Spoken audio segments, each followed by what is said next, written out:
right, hello and welcome to my first podcast. Today I have with me three awesome people. Go ahead and say who you are. Who wants to go I'm first? I'll go first if you want. Off you I'm go. Heartlife at 93. I'm Sam, aka SUPERSONICJM. And I'm LP Marshall 94, otherwise known as Leon. Well, speaking of Leon, our topic of discussion is Resident Evil today. And there's Leon, and that's the joke. Ha ha ha. Anyways, so this is our first podcast. Something I wanted to do. So there might be a few snag ups. I'm talking to the actual people that are watching this video. So we're just gonna be talking about pretty much what I want to do with this podcast. Is each week we'll have a discussion of either a game or something in the gaming world. Just something to talk about for like 45 minutes to an hour. So. Oh, and I forgot to hit my start on my timer, so I can not talk for 3 hours, because that's what's going to happen if I don't. So, yeah. So Resident Evil. Good game. Yeah. Well, Good series. Yeah, Well, yeah. It is. It kind of went downhill after I don't know, with 6 and all that. It's Depends who you talk to. Yeah, I mean, you'll get the people Yeah. that are like diehard classic ones that like. They don't care about the graphics. They like the fixed camera angles. They like the Necro. Yeah. Oh yeah, I'm the same way. And then you get the graphic, the graphic people that are like, oh, the graphics and the action. That's not what it's about to me. It's about zombies, monsters. See, and I'm puzzles. part both. I mean, it does have its. I mean, the newer ones do have their moments. But I don't. I like fixed camera angles, cheesy dialogue, puzzles. Puzzles are the big thing. It's just like you feel smart after you're doing them. But I think it's more about the plot more than anything. Oh yeah, the plot's good. Like I feel like the newer ones, like four had a plot. It was rescue the president's daughter. 5 had a plot, kind of. I feel like 6 was pretty much just like if Michael Bay directed that, he'd be jizzing all over himself just because of much action, isn't that? But when was the first time you guys ever heard of Resident Evil and it was like, wow? Or what was your first experience with it? Leon, I'll leave mine to let... am I going first? Yeah, you guys just go... you guys, it doesn't matter who goes first, just, Oh, well, mine's kind of a weird story, so I was going to let everyone else go first. Nope. Whoever wants to go, no matter to me. Fine, I'll go then. Oh god, Resident Evil is 2001, so let's see, I'm 20 now, so maths, that's about 8 years old, yeah. Got it from One Step Beyond, along with a really crappy ECW wrestling game, which I regret buying. It's the second game. Yeah, me too. I started with the game. I started with the second. I never. I think everybody started with the second because the first one was kind of like, it was good, but the second one was like the big title. Yeah, a lot of people when they start, it is the second one they will kind of remember, or at least start with. I must be the exception to the rule then, because my first experience, I think I was about 5 or 6 at the time, and it was the first one. Nice. I can still beat that. I first played Resident Evil when I was 3 years old. Ooh. I knew you were going to say that. One of my mum's friends used to babysit for me, and he had it on the Sega Saturn, and he thought it was a really smart idea for a 3-year-old to play Resident Evil. So I played it, and basically it scared the living bejeebers out of me. Literally, I was behind the couch and everything. But they had it ported to the Sega Saturn? Yeah, Resident Evil 1 was on Sega Saturn, PS1, and PC, I think. And then The 64 Sega Saturn and Dreamcast. The Sega Saturn version had certain features that weren't available in the versions. I think it's famous for having a gold tyrant, amongst other things. That's really strange. Rainbow gun. That's There's a pretty cool. shotgun. I think you shoot it and I've only seen videos rainbow comes out of it basically. I always call it the Rainbow Gun edition.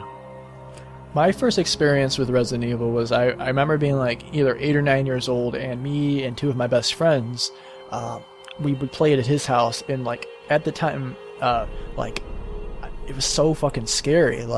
Yeah. You wouldn't play it by yourself, first of all, and we'd all huddle in a room, and it was just now looking back on it, it's not that scary. I don't know. 2 still has some parts that kind of make you jump just because you forget, but yeah, I was 8 or 9, and 2 was the first one. I played 2 I played 2, 3, Code Veronica, and the remake before I even touched 1. Original. Wow. Yeah. Which was, I mean, it wasn't by choice. It was kind of just what was happened to me. It was just like, oh, this one. And then, like, I had a chance to play the first one. I was like, all right, I'll play it. And I remember watching Necro, before Necro, Necro's original of the... oh, God, that's 2008. Yeah, his original. I remember watching that and him being at that part where he was stuck on the snake and he just kept loading his save over and over again. It was tested. Yeah, it was just testing, but yeah, it's still there's still good games. What else? What do we want? Speaking of that original playthrough, I think he still has his Resident Evil 2 one on Retroscope 86. I thought it was all just Final Fantasy on those ones. Nope. Res 2's on there. Well, I might have to check it out. Yeah, that's where the immortal headshot bitch comes from when he shoots the crocodile. Yeah, I always shoot the crocodile. I remember one time trying to actually take it on, and I had the infinite rocket launcher, and it still took 10 shots to kill it. I was like, damn, that's one strong crocodile. Fucking hell. My experience of Resident Evil, it was mostly after school. My uncle used to play it. And I remember, because I was so young, I'd not seen that much of it. I thought the first one was set on a boat to begin with. Because the only thing that I'd heard at the time, the first quote I'd heard was Barry going, "We've got to find the lost captain," or something like that, not knowing it meant Wesker.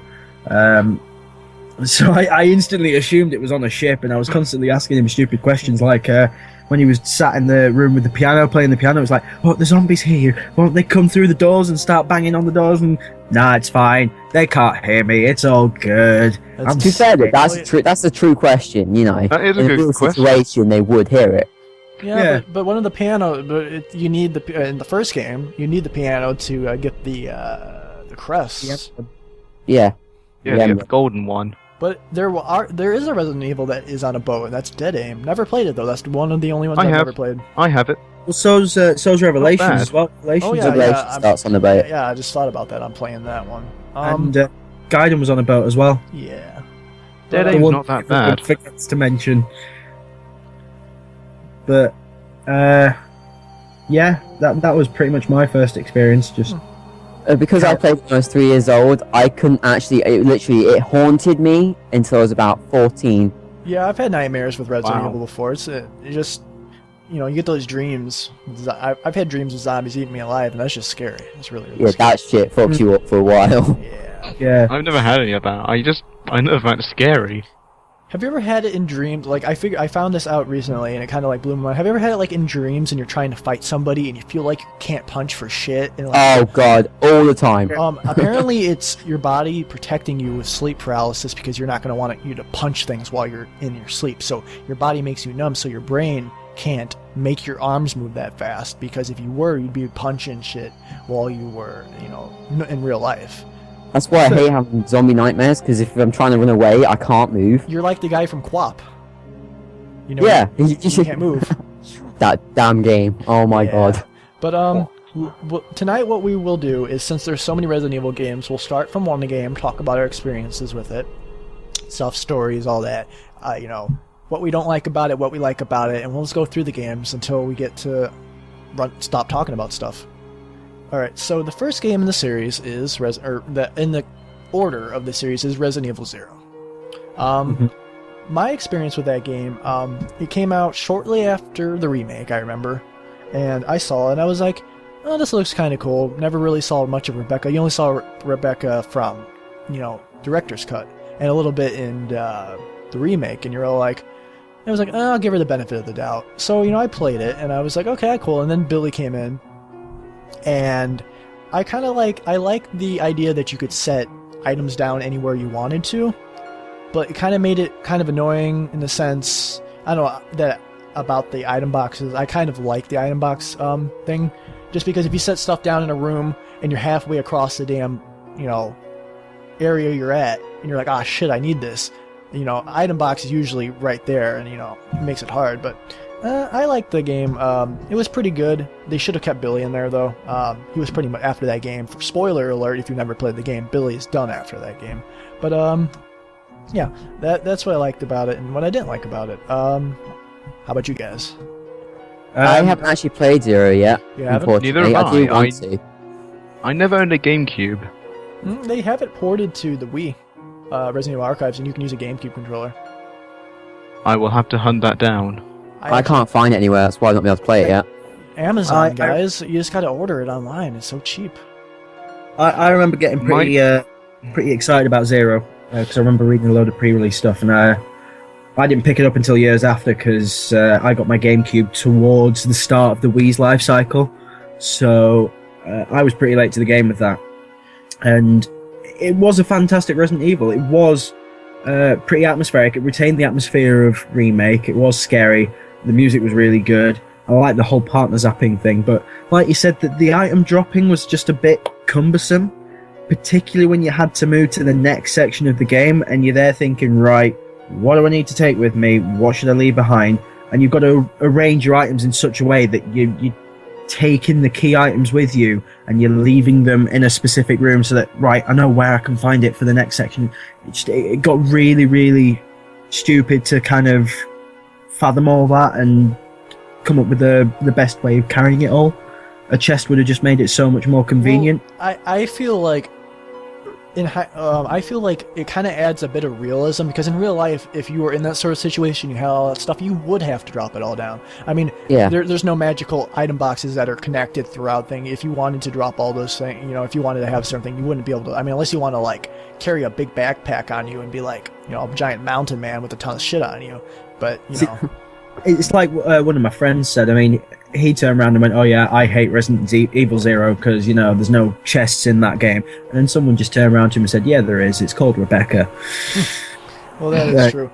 But I kind of like that each person had their own thing. Like, Rebecca was good at healing. Billy couldn't do that, but then it was like Rebecca would get hit one time and she'd be like on danger, and then Billy could like be like attacked like 1,000 times, and it'd take forever to get him off fine. It's a general archetype with Resident Evil characters that I've noticed. If you get the choice to pick between characters or you play as different characters, you find that the men tend to be more resilient, but they're slower, whereas the women are faster, but and item spots too. Like they have more item slots generally, but they're not as resilient to danger. I feel like Resident Evil 1 was really the only one that had the item slot thing. Like, if you take two, both Leon and Claire both had the same amount. 3, Claire had the same amount, but when she got her side pack, she got more. Well, I guess Jill.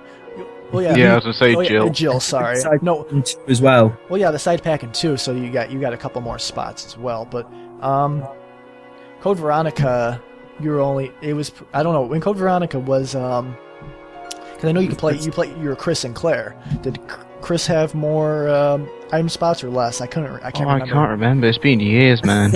I haven't got that far.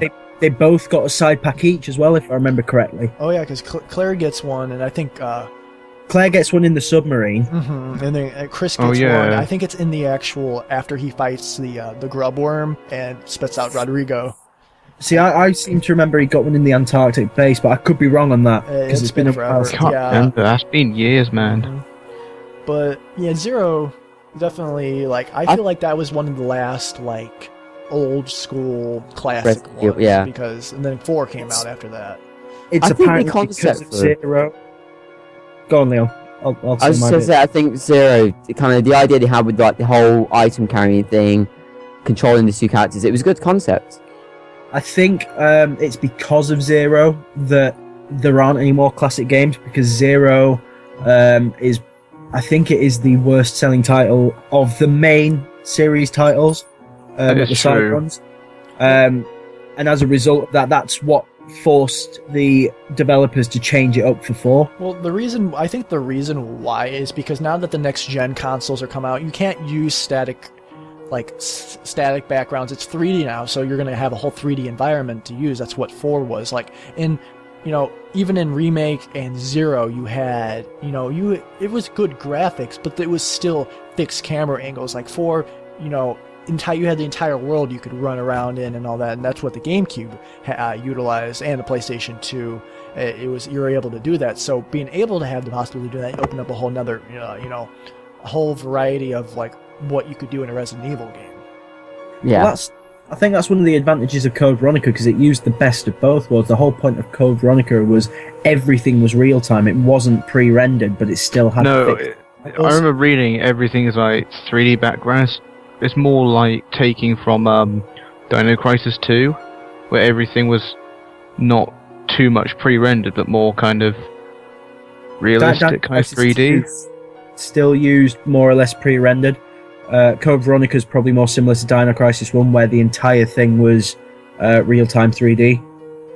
Yeah. I must be thinking about that. I haven't actually played 1, so I can't really say I've really played Dino Crisis 2. Well, Code Veronica first came out on the Dreamcast. That was the first one, right? Yeah, that's right.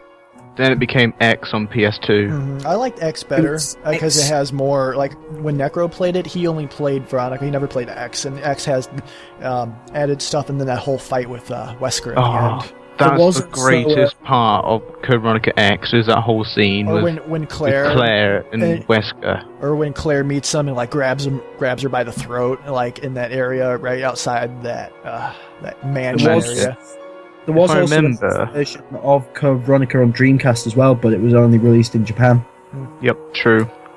If I remember, one of the first things that Wesker says is like, "You must be the lovely Claire Redfield." Like that is probably some of the best written stuff of Resident Evil. And Claire never really knew who Wesker was, so she was like, who the hell's this guy? When she how do you know my name? How do you know my brother? I think that's what she says. Yeah, don't quote me on that, but yeah, I don't feel like Claire or Chris is like, we stopped Wesker in a mansion, a bunch of shit went down. I feel like he isn't gonna tell her all that stuff.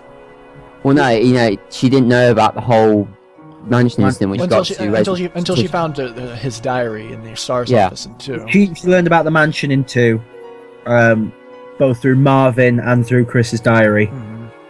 But she didn't know about Wesker and about all the intimate details of it. She only knew bits and bats. She'd probably heard about Wesker because, of course, Chris is. They were in communication before, and he's bound to say at some point about Captain Wesker being. But she won't have known that Wesker betrayed. She wouldn't have known the whole situation. She might not even have known what Wesker looked like, so... Well, thinking about it, Code Veronica would have never happened if Chris didn't leave his diary there, because he said where his whereabouts were, and that's why she went to Europe, infiltrated that island in that opening FMV, and why she got sent to the other island. See, 2 sets Code Veronica in a lot of ways, and there's a little bit I'll probably go into later as to how Code Veronica was changed because of 2, but I'll talk about that a little bit later. I was reading somewhere that Code Veronica was originally supposed to be the next in line as far as the sequence went before 3. Like, it was supposed to go like... Because the reason that happened, from what I've heard, the way it started, there were 2 titles in development at the time. There was a side story, and there was the next proper installment, Resident Evil 3. One was going to be on the PS1, one was going to utilise next-gen systems like the Dreamcast. But at the time, the deal that Capcom had with Sony was that they had to release a numbered game on the PlayStation. They couldn't do a side story and then not release a numbered game on the PlayStation if the numbered game was going on another machine. So they swapped it, and what they did was they made the side story Resident Evil 3, which became Nemesis, and the next proper installment, which was originally 3, became Code Veronica. That's why 3 intertwines with 2 in that story. Well, this is how Resident Evil, the chronological goes for 2 and 3 in Code Veronica. 2 took place in... it's about halfway, really, It was in July. It was in July or August. Well, the time period's supposed to be Resident Evil Code Veronica is supposed to be in October, like late October. And I remember Resident Evil 1 was July 1998, wasn't it? Yeah, July. And I think 2 was August. 2 was about September. Or it was 2 was September. Yeah, 2 is 3 months later. 2 is September, and then 3 is September 30th. I remember it being September 30th, 2000 or 19, whatever. And then she goes in, and what happens is when she gets infected with the virus, she's asleep for a while. And during all that time when Carlos is getting the virus for her, that's when Resident Evil 2 started to take place. Yeah. And then October 1st is when the ending part of 3 takes place, and then Code Veronica is like the end of October or November. It's one of those. Well, in that case, I've got a bonus bit with what you comment on Resident Evil 3. In Resident Evil 3, when you get to the tram cart, you say that the truck that you can see in the background on fire is the one that separated Leon and Claire. If Resident Evil 3 happened before 2... Well, see, that's the thing. There's never, like... It's all speculation, I feel like. Yeah, it never makes sense, does it? Because... To be fair, Resident Evil's not one for maintaining continuity. I mean, you've got the windows smashing in the police department, there are boarded up doors, and there's missing statues and things like that, and yet, all of a sudden, come Resident Evil 2, the windows fixed, the boarded doors are gone, the statues suddenly reappear, and then they reset themselves when the other character comes into the police station. Well, you have to take into account that Resident Evil 2 has to take place before 3, because at the end of 3, the town gets nuked. Yeah, I think it intertwines. The timeline intertwines. Because at the end of 2, they do leave the city in that train, but it leaves outside the city. Like, I bet you if they would have stuck around, they would have seen the whole town explode, but... 3 basically envelopes 2. It starts off before 2 and it finishes after 2. Yeah. And then there's Outbreak in the middle. Yeah. But it begs the question, why the hell did Carlos wait a day before deciding to find a cure? I don't know, maybe he was... I don't know. Anyways, next game, we were kind of already talking about it, but Director's Cut, or the first Resident Evil. I'll go ahead and start. Like I had said, I hadn't really played that one that much. I watched Necro play it on this channel years ago. I saw it, and I was like, you know, after playing, because I played Remake before I played that, and it's a good game. You know, I did actually just a couple of months ago, I did finish the actual Let's Play that I did of it, and that's it was good. There's some parts I didn't like about it, just because I mean, there obviously the dialogue, like. How can you not like dialogue? Oh no, I love the dialogue. It's someone not come up to you and just go, "Take a look at this." Oh yeah, play it. Yeah, it's still, it's the quality or the commentary is so good. Or so bad it's good. It's basically Resident Evil defines 90s video game acting. Oh yeah, pretty much. Like I feel I feel like the whole like live action sequence at the beginning, like it's funny at best. Like I feel like. I mean, maybe they save themselves tons of hours of man work of trying to actually have like an animated kind of thing. So I guess that's what they. But I don't know. Like I like the first one. Oh, the live action bit. Just when that guy picks up that gun, he goes. Oh, his facial expression. Give that guy an award. Scream. Yeah, pretty much. That scream is brilliant. But with that starting scene, I think some of the bits they did were actually quite clever. The way they managed to show there being a helicopter without there being a helicopter. Oh yeah, that was good. The part that always made me laugh is like when Chris is like, "No, don't go," and then it just shows like all 4 of them standing there, and Chris just slowly puts his arm down, like "fuck." There goes Brad. No, don't go. The amount of stuff I've heard about the voice acting and the actors in Resident Evil. It's like apparently when they got the actors, they literally picked the only actors they could find in Japan to play the various roles. They didn't do like auditions or anything. It was like, these are literally the only American people in Japan we could find. And they did originally have Japanese voice acting for it, but the reason Resident Evil hasn't had Japanese voice acting since was when they did the Japanese voice acting, they felt that the quality of the acting wasn't up to scratch, which makes me laugh, and it kind of makes you wonder, you know, what they think of English voice acting as a result. Shout out to the guy who plays Barry, though. Yeah, love that guy. I actually looked up the guy that plays Barry. He's actually the voice actor that plays Barry. His actual name is Barry.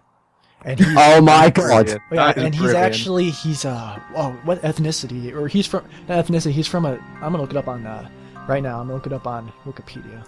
He's not ethnicity where he hails from. I think he's like a Viking or something like that, or like Nordish or something. Oh my god, it just gets better. Hold on, wait. Barry is a Viking. I think the guy the voice actor plays him. He's either that or he's like one of those. Let me try to find out characters.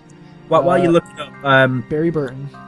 Bit of trivia about Resident Evil. It was originally going to serve as a remake to a game that Capcom released in the 80s for the NES in Japan only, called Sweet Home, which was both a film and a video game at the time.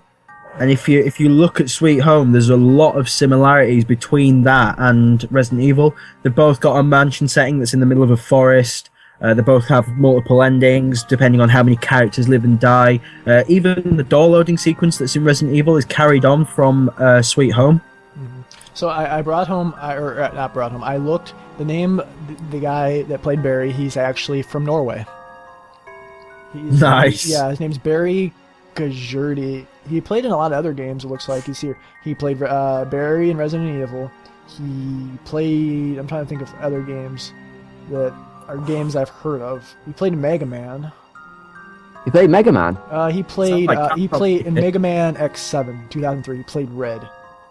Sounds like Capcom like him a lot then. Yeah. Oh, How could you not like Barry Burton? The guy who plays him played the guy who played him is 62 now. Wow. I played with X7. It's not bad. But Not bad at all. I just feel like even though I'm not that good of a voice actor, commentary, I feel like I could act better than people did in Resident Evil. But I don't know if they just kept it in just I think for, a 5-year-old thing. could act better than the characters in Resident Evil. But it's just like pretty much just like Jill's entire thing is like, I don't know what's going on. What's happening? It's token girl. Or, here, you, the master of unlocking, should have this with you. If you're not the master of unlocking, why don't you have it with you to begin with? It's like, thanks, I might need it then. See, the book kind of clarifies. I love reading the book. Oh, yeah, I've read all Best the thing Resident I've Evil ever books. S.D. Perry, shout out to S.D. Perry for great novels. I've seen them in the Right. shop, I've never bought them. What it is that Jill lent the lockpick to Barry, because basically Jill's an ex-thief, and she lent her lockpick set to Barry to practice with, because of course it's a handy skill to have to be able to unlock doors when you're a STARS member. And that's why Barry had the lockpick set and Jill didn't. That's just the book. Fair do. Here's something to call out Resident Evil with. If she's got a lockpick set, which is probably more sophisticated and better than any lock on an old mansion, why the hell could she just do that every single door? Well, you know. Well, to be fair, think about it. It's Umbrella. They go through a lot of complicated things. Those doors that require that certain key could have been a specialized lock. Yeah, true. Yeah, they could have been for security reasons. That whole mansion is just a facade, really. It's been there for a while though. Umbrella was founded in the 60s. It was built in the 60s by someone called George Trevor. It was George Trevor, Alexander Ashford. Those were the original ones. It was George Trevor, Oswald E. Spencer, and there was James Marcus. Yeah, I was going to say Spencer as well, because obviously the Spencer Mansion. And they got rid of on. Trevor. They knocked Trevor off, and he became the Crimson Head Elder in Resident Evil Remake. Is he the? Yeah, he's the Elder. I didn't know that. I think it's the thing that you find when you put all the death masks in, isn't he? Yeah, that's him. Yeah, that's Elder Crimson. That's Crimson you come across, really. What happens to him is actually quite sick, actually. I mean, his daughter Lisa becomes, Lisa Trevor, and then his wife, the virus that they injected in her rejected, so they, pretty much scrapped her. She tried. I mean, she was originally one of the test subjects for the Nemesis parasite as well. Mm-hmm. And she was where the G virus originally came from. Oh. Did not know that. Yeah. George Trevor, what actually happened to him? If you remember, the room with the piano in where the snake hits the floor? Yeah. Chasm? Yep. You find a little tombstone? Yeah, it's got his name on. That's where he died. He found that tombstone and he basically gave up trying to escape from the mansion and he starved to death. Yeah, I remember that. Wasn't it with Lisa Trevor, I know we're going into Remake, which is pretty much the next game I was going to talk about, so we can kind of coincide it with the original. It's the same game. Yeah, pretty much the same game, but wasn't because what I remember reading with the whole virus is, it was, the virus took to her, but it was delayed results, so it pretty much incubated inside of her for, I think it was a few number of years, and then they pretty much extracted it, and that's how they got the G virus. That's exactly what it was, yeah. Well, that was the same thing with the Code Veronica virus, too. It needed to lay dormant for 15 years. That's what happened with Alexa. The Code Veronica virus, the T Veronica virus, it had elements of, I think it was ant DNA in it. Yeah. And that's why they have all the ants around, and all the other bugs. what the stasis thing was with that was they'd used I think it was Alexander Ashford as a test subject. And that's where Nosferatu came from. That's where Nosferatu came from. And Alexia hypothesized that the only reason he went insane and it ended badly for him was because his body didn't have time to adjust to the virus. And that's why that's why she froze herself for 15 years. Exactly. It gave her body the chance to adjust to the virus and acclimatize to it so that she can then take full control and she wouldn't have to have the negative side effects that her father suffered as a result. Yeah, very true. Okay, so we'll move on to the remake. That game, in my opinion, my favorite one. Yeah, one of definitely. my favorite. It's one of my brilliant favorite game.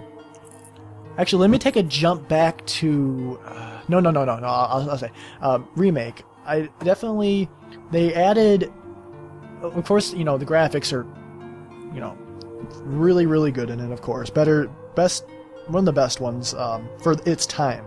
Yeah. I like how they added a whole nother part of the mansion, like the part where you meet Kenneth for the first time. Normally in the original, it's just a room. They added so much.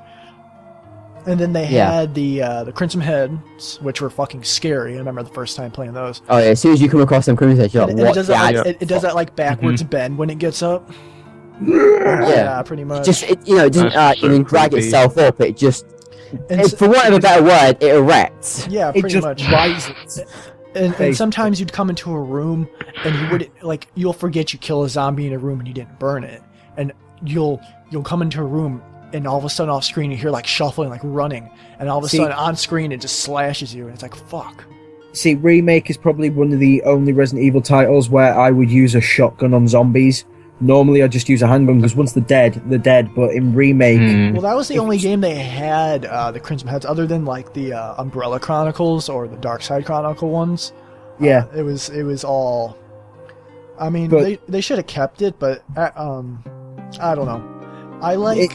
It made it handy having the shotgun, because obviously, the shotgun is one of the easiest ways to decapitate a zombie. You aim for the head. Well, see, with me, my bitch about the thing is, like, if a zombie's on the ground and you know that it's going to become a Crimson Head, if you can't burn it, you're wearing like a steel-toed boot. Stomp its head in, like crush it, like steel. Well, yeah.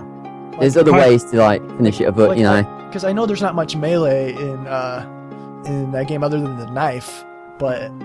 Even so, the knife would probably suffice. Yeah, you could just stab it right in the head. Like, bear in mind, their flesh is weaker than that. They're practically falling apart themselves. Yeah, they're rotting, so it's like, it'd be like stomping in a pumpkin at that point. Snap the neck off. Yeah, pretty much. Like, or if you know it's gonna be a Crimson Head, drag its body to some place and lock the door. No, zombies can use doors. Bear in mind, Crimsons could probably break down a door. Yeah, I remember the Crimson's first time. probably I remember the first time that happened in Remake. Like, I was walking and all of a sudden the door just swung open. I'm like, oh, what the fuck? That doesn't happen in this game. I know, stairs and doors are meant to be your safety in Resident Evil. The creepiest thing with Remake was actually at the start. You remember in the original version, you meet the first zombie, and if you're playing as Jill, you run back to Barry. Barry kills the zombie. Barry kills the zombie, and it's dead. But then he gets back up. In Remake, it gets back up, and it walks out the door, and you're like, well, okay. I had a theory with a friend. I watched a friend of mine who I met on YouTube, also American. He was doing a Resident Evil remake Let's Play, and I watched that, and we basically come with a theory that that zombie He's the strongest zombie. Was the first idea for Nemesis, because he went out, he killed it outside, he then went to Barry, it got killed again, it then got back up, and he had to kill it again. Oh, It's yeah. like this guy's just taken 2 handgun clips and 3 Magnum rounds, and he's still going. Oh yeah, because both in the original and the remake, because I did speed runs of the and I was fucking around in the remake and original. But you can go and you meet the zombie for this time, blow off its head, come through, and still the same cinematic will come, and he'll still be perfectly fine. I feel like, I don't know. I guess it's just kind of a necessity to kind of be like, oh, what is this monster? Because that's the first zombie they ever meet, so it kind of has to be there, sort of like a. I don't think Jill's gonna come back in the room and be like, Barry, there was a cannibalistic guy who just ate Kenneth, but it's okay, I killed him. Barry's gotta be like, what the fuck? And even when he's shooting him with the Magnum, like, normally that kills most enemies in one hit. 1 or 2 hits. Well, I mean, in the original Resident Evil, that Magnum was a one-hit kill. It was always a headshot on zombies. Yeah. Even so, though, I mean, even in the original cutscene with Barry in Resident Evil 1, it still took him 3 hits with that Magnum to kill the zombie. Well, they had the in the director's cut they added the hyper zombies, which were the fast-moving ones. Oh god, I hate those type of zombies so much. Yeah, they're really, really annoying. You know that room where you, like, it's probably the first time you find a hyper zombie. It's the corridor that leads to the tiger statue. Yeah. The amount of times to come out from this room where Rebecca is, gone through that door and died because of those zombies. Yeah, they're fast. They have hyper zombies in the other games too. Like I remember, like you'll in 2 and 3, you'll find some zombies that are just like running after you. Like I can't think of hyper zombies without thinking of that really, really god awful basement music in the PS1 remix. Oh god, don't get me started on the DualShock version of Resident Evil 1. Oh my god. Yeah. Never played it. It's good. Yes. I think that's the one I played. It's the same game with different music, and some rooms, the different musics, it works, and then in others, it's like, what the fuck did you do? It uses a lot of different camera angles as well. For example, if you're in the main hall and you go up the stairs, it uses a top-down view at the top of the stairs.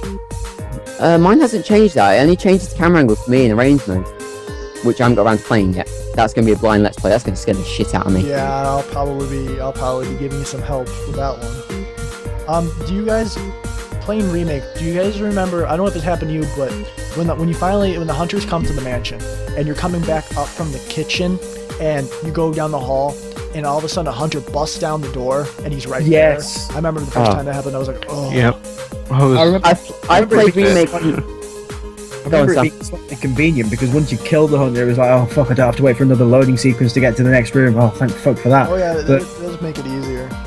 It did shit me up a bit at first because I really wasn't expecting it. I do like how they utilized the defense weapons. Yes. The defense weapons made things so much easier. But I mean, unless they were biting you from behind, which I don't understand why you couldn't pull out a knife and just stick them. But I don't know. It saved your ass a whole lot of times, especially because with Chris, you had the flash grenades and the daggers. Would detonate and it'd blow the head up. I like Jill's better just because like when. I'll be back in a moment, guys. All right, go ahead. Okay. But I liked when you shock it and it's like and it just makes all that popping sound. One thing I didn't know about until fairly recently is if you use a dagger on a zombie and you destroy the head, you can pick the dagger back up again. Oh yeah, you can. Oh yeah, you can. Which I don't understand why you can't just pull it out of its skull. Like I don't. Yeah, but I didn't know that. Oh, I went through the entire game without realizing that. To me, it's not really like worth it. Like okay, yeah, it is a defense item, but you're wasting so many handgun bullets. Unless you can, I mean, is it worth like one shotgun blast? I mean, if you have a shotgun to begin with, you wouldn't need to be using your defense item. Like, if you've got a shotgun on hand, you got one zombie, there's no reason you need to be using your defense weapon on it. No. Let me think. One other thing. I like, what else about that game? I like that it was, they changed some things around, like the whole, like with the aqua ring and the sharks. I like how they made that like its own part now. It wasn't just like, oh, stupid little sharks, let me run into a room and drain it. It was like, if you stop, these sharks are going to kill you. Like, there was actually intensity there. It's like, right. Yeah, I've died so many times from like when you come into the aqua ring for the first time and all of a sudden you hear the music start playing up and being really dramatic and the giant one just comes and eats you pretty much. I love how much they changed a lot of it around though. Like you don't get to the lab through the catacombs anymore. You go underneath the mansion and to get out the back of the mansion, you don't use the 4 hexagonal tokens anymore. You use a umbrella object. Yeah, and the 4 crests are used in another puzzle a little further on towards the Magnum. You can get the Magnum. Yeah. With the stone metal object, I actually did a test once because, of course, you use that to get out to the gardens and stuff, don't you? Yeah. I did a test once, and of course, as soon as you take that object out, that door locks. So I thought I could use it to stop the first hunter appearance. Doesn't work. They can still use that door. Yeah, there's just logistics with that. I liked how they added the whole part with the cabin where you meet Lisa Trevor for the first time, because usually in the remake or in the original, it was just a part that led you out to the fountain area and then to the guardhouse. You didn't the guardhouse. Yeah, to the guardhouse. They changed it from guardhouse to dormitories in the remake. I think that's just where the scientists slept and shit. We still got the dormitories in the guardhouse. Yeah. But I liked how it was all, how it was, you go to Lisa's cabin, and then at the end of the game, towards the end of the game, you go through all that area, and then you come up back to her cabin. I remember first time it happened, I was like, oh, what the fuck, this all loops around. I quite like that. I thought, oh, this, is a lot more linked than you realise. You go underground, you kind of lose where you are in comparison to everything, and then you come up, it's like, oh, I'm here. Funniest story while I was, I remember when I was, I did my last play of that. Do you remember when you're on your way to the cabin and there's just random zombie chilling in the woods? Oh my god, that random zombie. I killed it, and I forgot I killed it, and then I came back later on in the game, and I came outside Lisa's cabin, and all of a sudden I heard running. I'm like, what the fuck is that? And he was a Crimson Head, and he came and he attacked me. I was like, oh. I think it's basically a trap. They put that one zombie there as a trap, because you're not going to, in your first playthrough, you're not going to know you're going to be there again later.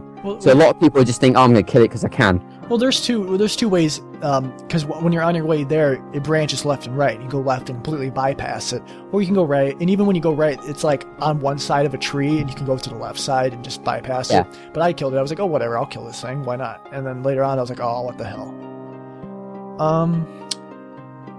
Another thing about the game. Another thing about that game that I liked, they had different puzzles too. Like they did different puzzles, did different things. It was like the puzzle, like the imitation of the key that was in the dog collar, and then that whole area, and the yawn fights were different too. Like that whole area in the original, where you come up the elevator, and then there's the room with the library, and it had a bunch of books. That door is like blocked off in the remake, and you end up coming through that back door through that one area that's where you put the imitation of a key, and there's that door, and then it leads there. Just little subtle things that they changed as far as the and then I liked how they also had the graveyard, and then if you're Jill, you could if you were Jill or if you were Chris with an old key, you could use that door. That shortcut's the favorite thing for me. I remember one of the things that pissed me off is, when you go through that one door and it's like, oh, the door handle looks like it's gonna fall off. Yeah, you have to go through. I remember one time, I went through it too many times and I actually had to get through, and it was like, oh, door's broken. I was like, kick it down, just shoot it. Like, you've got a gun, blow it away. Blow the damn thing off its hinges. Pretty much. Yeah, the door's falling apart anyway. One swift kick. That's one of the advantages of Resident Evil 4 onwards, is that unless it was a door that led to a loading sequence, you could blow off any door off its hinges as long as it wasn't made of metal. Yeah. And I suppose it'd be nice to see the original remake remade with that engine so that you could do that, and see how well you could traverse the mansion with all the doors being, destroyable. I think it'd be interesting to see how that would work, and how zombie fights and hunter fights would go if you could do that. I like how they gave in the remake kind of a backstory for Barry's, because Barry was there, but he was pretty much the comic relief in the original. But in the remake, it was kind of like you saw him kind of like talking to himself and or apparently talking to himself, and you find out pretty much him and Wesker are kind of like but Barry's character originally came about. There were actually going to be two different characters in the original draft. One was called, I think it was Gelzer. Oh yeah. He was a cyborg that was meant to hold up a roof at one point. Yeah, I remember I was watching Rooster Teeth's 5-backs on it, and that's how I know what you're talking about. Yeah, that's what I did as well. There was Edward Dooley as well, who was meant to be the comic relief. And instead of having both those characters, I think they pretty much just merged both of them into Barry. I've never heard that. Relief, but he was a stronger guy as well. Did you know? Another thing also is a lot of the way that the mansion looks in Resident Evil was taken from the movie The Shining. Really? That is true. That is true. There's some corridors, literally you go through them, and it literally is just about The Shining. And then Silent Hill, the school, is taken from Kindergarten Cop. Yes, I knew that bit as well. That one. Mm-hmm. The great thing about remake as well is a lot of the stuff that they included in that wasn't in the original was actually always going to be in the original in the first place. And the only reason a lot of it wasn't included either was because they didn't want to reveal too much too soon, or technical difficulties on the PS1. I think they had also because they have like a deadline too as well to make the Yeah. game. So a lot of cut out, and remake was basically the Resident Evil they wanted to do in the first place. I would like them to do Resident Evil 2 remake, but I don't ever think they're going to for 3 reasons. I don't think they will. Number one, Capcom is going bankrupt. Yeah. Number I two, think, to be honest, though, that would be the perfect reason to make a Resident Evil remake. I don't think they're going to do it because, you know, if you've ever played the Darkside Chronicles, they kind of pretty much, it's kind of a remake as far as you can kind of go through the entire game. The graphics are really good. To me, that just teases it, though. Yeah. You know, it just makes me want it more. I think the biggest tease for Resident Evil 2 remake is when you're playing Zero and you get to that part where you're kind of, where like go down to laboratories in Resident Evil 2, or the train cart and all that. And you see all that, and it looks so good. And Well, then what they've said, Go ahead. what they said about, I think it was a year ago, about Resident Evil 2 remake was if there was enough demand for it, they would do it. Yeah, I remember that too. I signed like a petition or something like that, which those never go anywhere. But They know that there's the demand, and like I said, to be honest, given that they're having financial difficulties at the moment, a Resident Evil 2 remake would probably be ideal, because you know it'll sell, and they'd come back. Like I can imagine so many things they could do with that game. Yeah, it won't cost as much title, and you can still include a load of stuff that they didn't implement from 1.5 for those who know about that and what it is. I played the demo of 1.5. It was pretty good. You know, it wasn't finished. It was pretty much like a beta. A lot of bugs, and just pretty much. But I don't really know a lot of backstory. I know there's the biker girl named like Eliza or something like that. Elsa Walker. Elsa Walker. Elsa Walker, yeah. Well, what happened with 1.5 was they got it all planned out. Apparently, Leon and Elsa were never going to meet at all, storyline-wise. They had it all pretty much laid out. They got to about 95% of the way through development, and they decided they were going to scrap it there and then, because they felt that technically it wasn't living up to what they wanted, and they felt that the plot was way too conclusive. The way the plot was originally going to end was it would have ended at Resident Evil 2, and they wouldn't have had scope for further games beyond that. Yeah. So they basically scrapped it there and then and started from scratch and gave it a bit more of an open ending and basically made it more to their liking, technically speaking, if you see what I mean. Yeah. And that's also why we have Director's Cut as well. Because obviously they delayed Resident Evil 2, so they were like, let's just remake the first game again, but use the ideas of like automatic aiming, not automatic aiming, but it is automatic aiming, like quick turn and whatnot, and put that. Well, could you imagine the Resident Evil series ending at like 2 games, like only 2 games, and that's all? Like that would be. Well, terrible. it would have been literally 2 games, because one thing I read within the last year was there was another game that was planned around the same time that they were making Resident Evil 1.5 called Biohazard Dash, and apparently it was set sometime after the mansion had been destroyed, and it was set within the mansion. It would have started off in the lab on a floor that never got explored in Resident Evil 1, and it was going to use basically a lot of the screen grabs that they had from Resident Evil 1, but they were going to age it and make it look, you know, dusty and destroyed and things like that. And it was going to include Plant 42s that were used in Resident Evil 2 as well.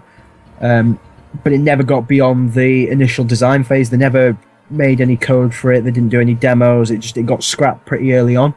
But it was an interesting concept to read up. It's definitely one to look up if you've got the time. It does make a lot of sense. Go ahead. With the Resident Evil 2 remake, when I played Darkside Chronicles, I haven't finished it yet, but I played a good portion of the Resident Evil 2 part of it. The moment I was playing that and knew that I wanted a Resident Evil 2 remake was when I entered the corridor with the first licker. Seeing that, all that blood on the wall. when you see that room in the Darkside Chronicles, it terrifies. You think, holy shit. Pretty much, yeah. Speaking of 2, let's like I had said before, Resident Evil 2 was the first game I had played. I was like 8 or 9. That game, for as far as classic goes, I know I said 1 or remake was my favorite, but 2 is definitely one of my favorites. I can beat it in like under an hour, almost under an hour. 2 is so much fun for most people to go back and revisit. Yeah, it's definitely one of those, and you have options. You could play Leon, or you can play as Claire. And, each person has their own, Claire can only use a bow gun, can't use a shotgun. Claire gets the grenade launcher, though. Leon gets the Magnum, I like how they included the B scenarios as well. You got to play the entire game with a different element. Yeah, you were on the other side of the wreckage. That's the brilliant thing with 2, whereas with 1, you had specific stories that didn't change no matter who you played. With 2, depending on who you played first, the story would always change. So there were many different ways that you could play the game, and you can always mix it up and things like that. It had a lot more variety to it than 1. And that's why I think it's got a lot of replay value. Yeah. Now my question about that is, what do you guys think is canon? As in, which scenario should be first? I've heard that it's meant to be Claire A, Leon B, but apparently elements of both are canon. See, I read the books, so to me it's always Leon A, Claire B. According to a diary that appeared in Code Veronica, I think it's DIJ's diary, a lot of the things that are mentioned in that basically give rise to the belief that it's Claire A, Leon B that's canon. Well, it depends on your point of view. I'm trying to think of how to say this. Never mind. I don't know what I'm talking about. I was saying like I said though. I mean, it's not entirely one or the other though. There are still elements of Leon A. Claire that are also canon, and they do meet at different parts in the game.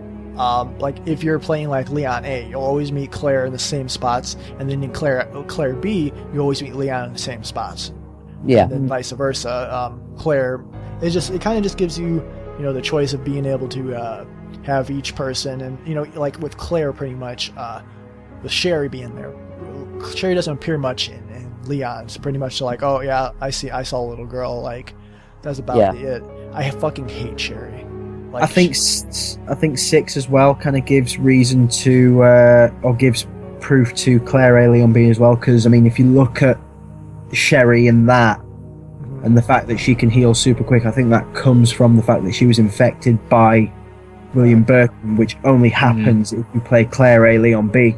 If you do it the other way around, they don't interact with Birkin much at all. Mr. X was always scared the shit out of me. Oh my god. When I first played B, I'd never played it before, I'd never seen it before. And I was doing it as a blind Let's Play. It was always... Oh my fucking god, that did he cutscene, that cutscene when you see him just drop out of the helicopter and you see, he's pretty scary. Or the time when he busts through the wall of...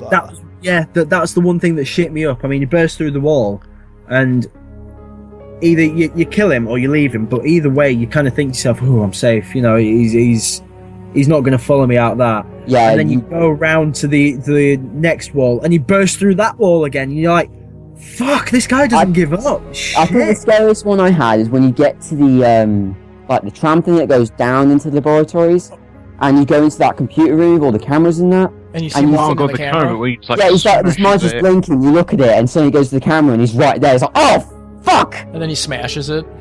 Yeah, it's like, whoa, shit. You've got to try run around him because I mean, most people are expecting it. They probably don't have the guns to fend him off. Well, I fought him every time I could, because he always drops stuff. Well, the only time I fought him every time I could was when I was playing arrange mode.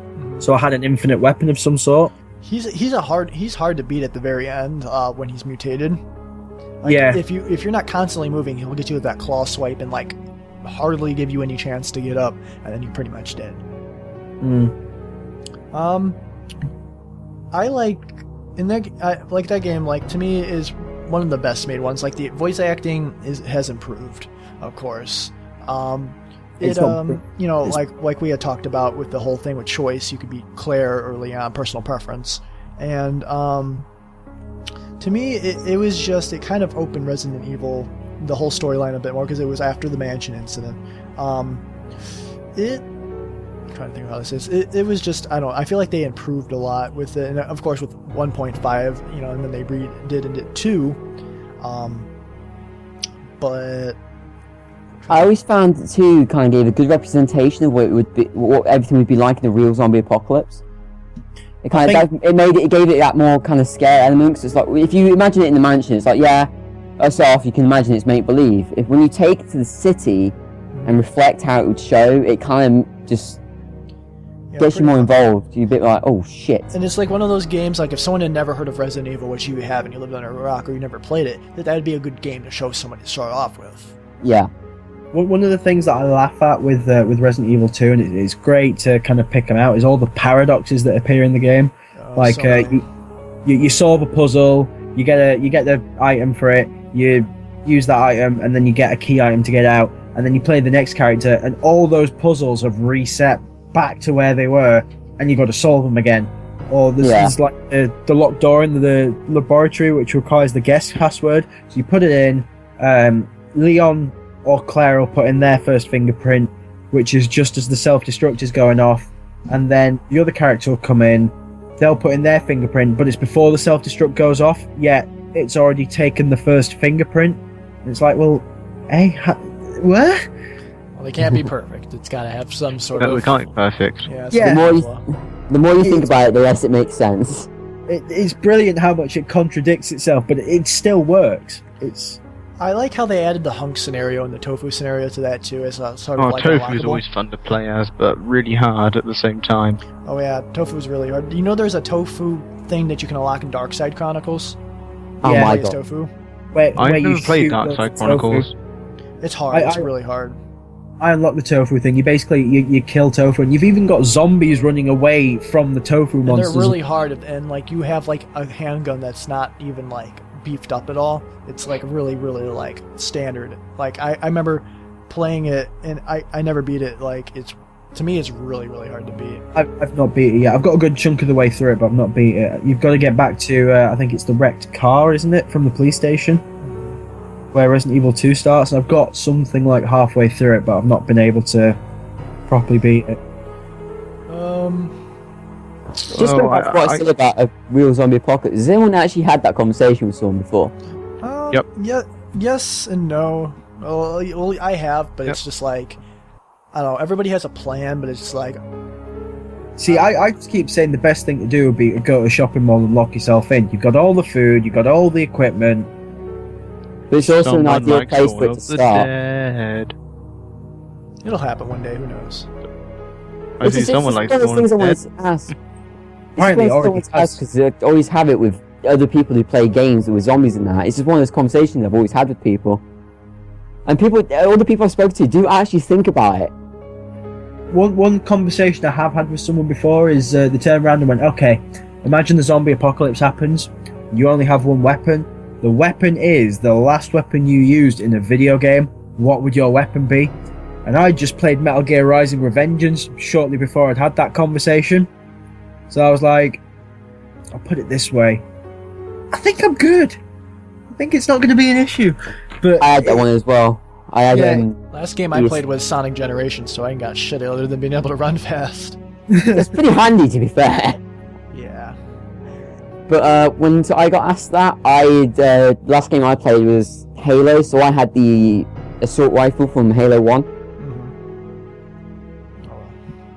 that wouldn't be a bad weapon. But They should Plenty of that. another thing, like in Resident Evil games, like they should have utilized more like being able to like punch or kick. Like I know in later games they did that, but like see, or like like Outbreak, you could use more melee weapons like a broken broom handle or like a pipe or something like that. Yeah, you can even kick an Outbreak as well, but it's really shite.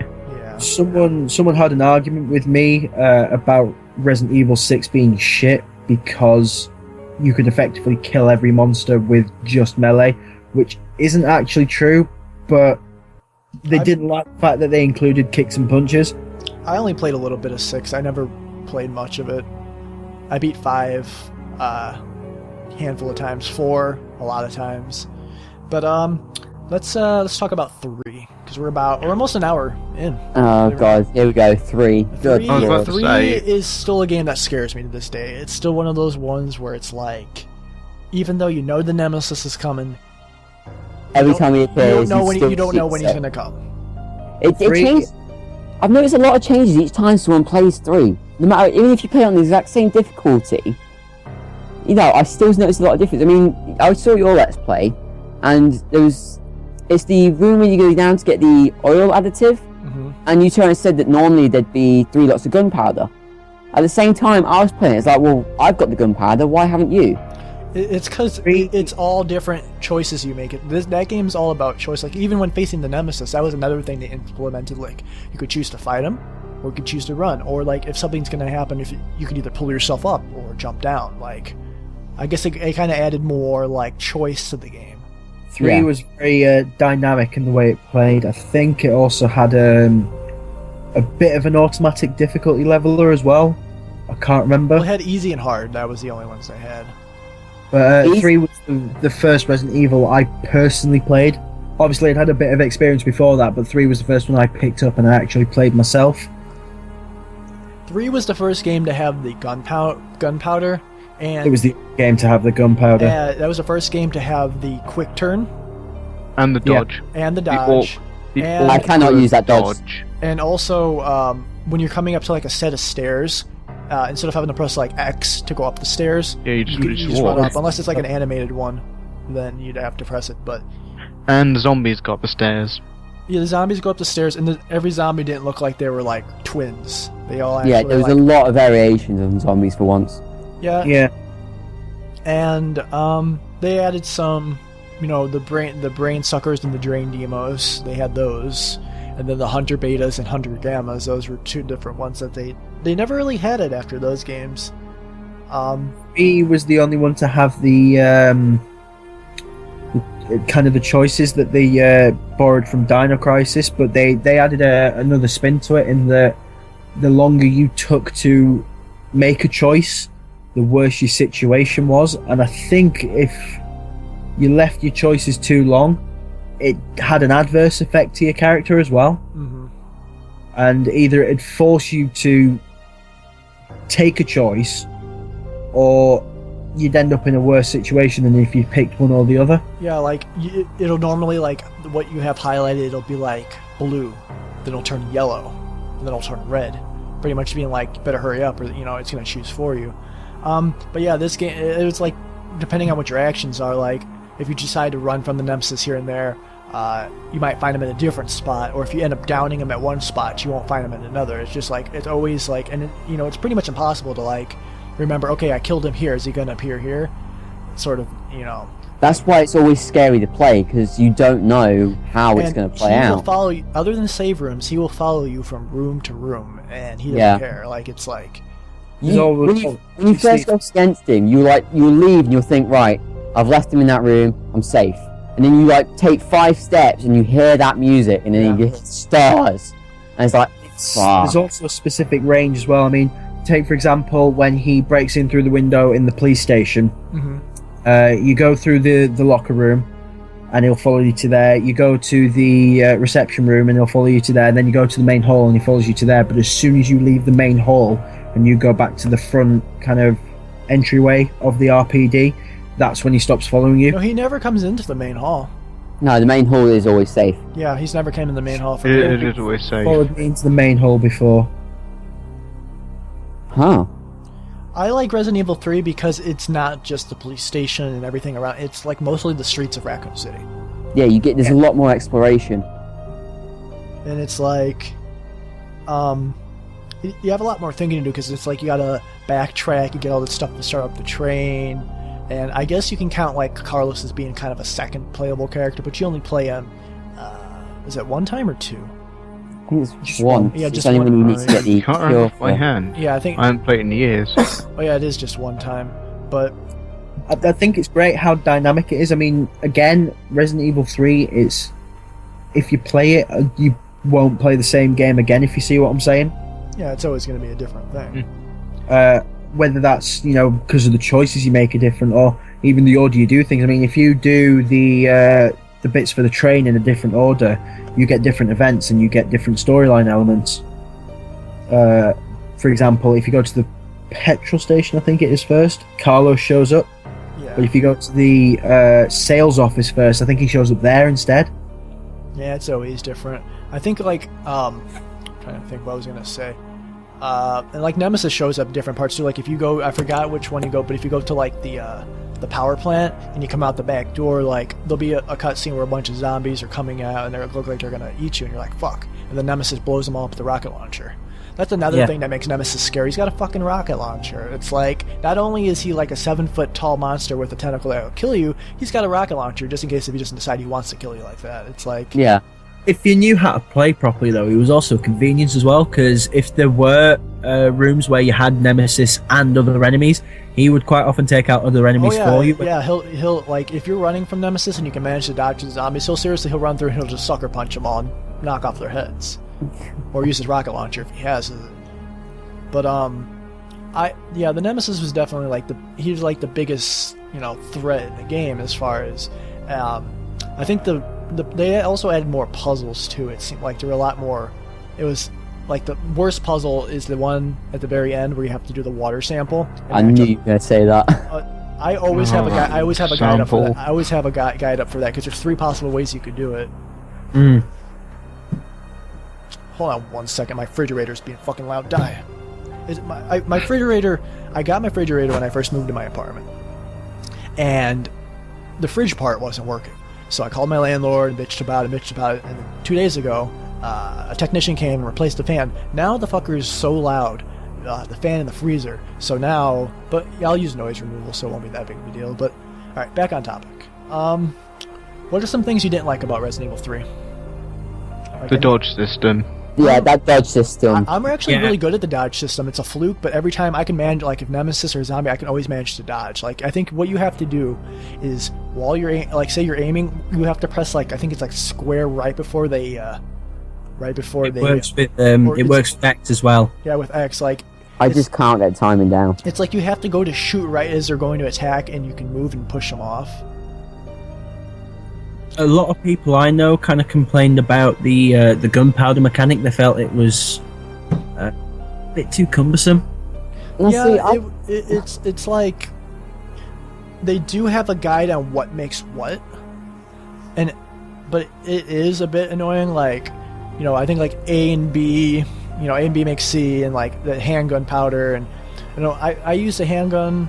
I usually made shotgun ammo, either shotgun or freeze rounds. Freeze rounds are the best thing to use against Nemesis other than the Magnum and the rocket launcher.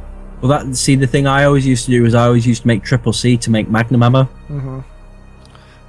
But another thing about that game that I kind of liked is if you collected every single file in order at the end of the game, if you went back to, those blue and red files that are automatically in inventory when you start, if you looked at one of them, it'd become Jill's diary. And you'd be able to read on about, things about her and what was going on after the mansion and everything like that, which is pretty cool.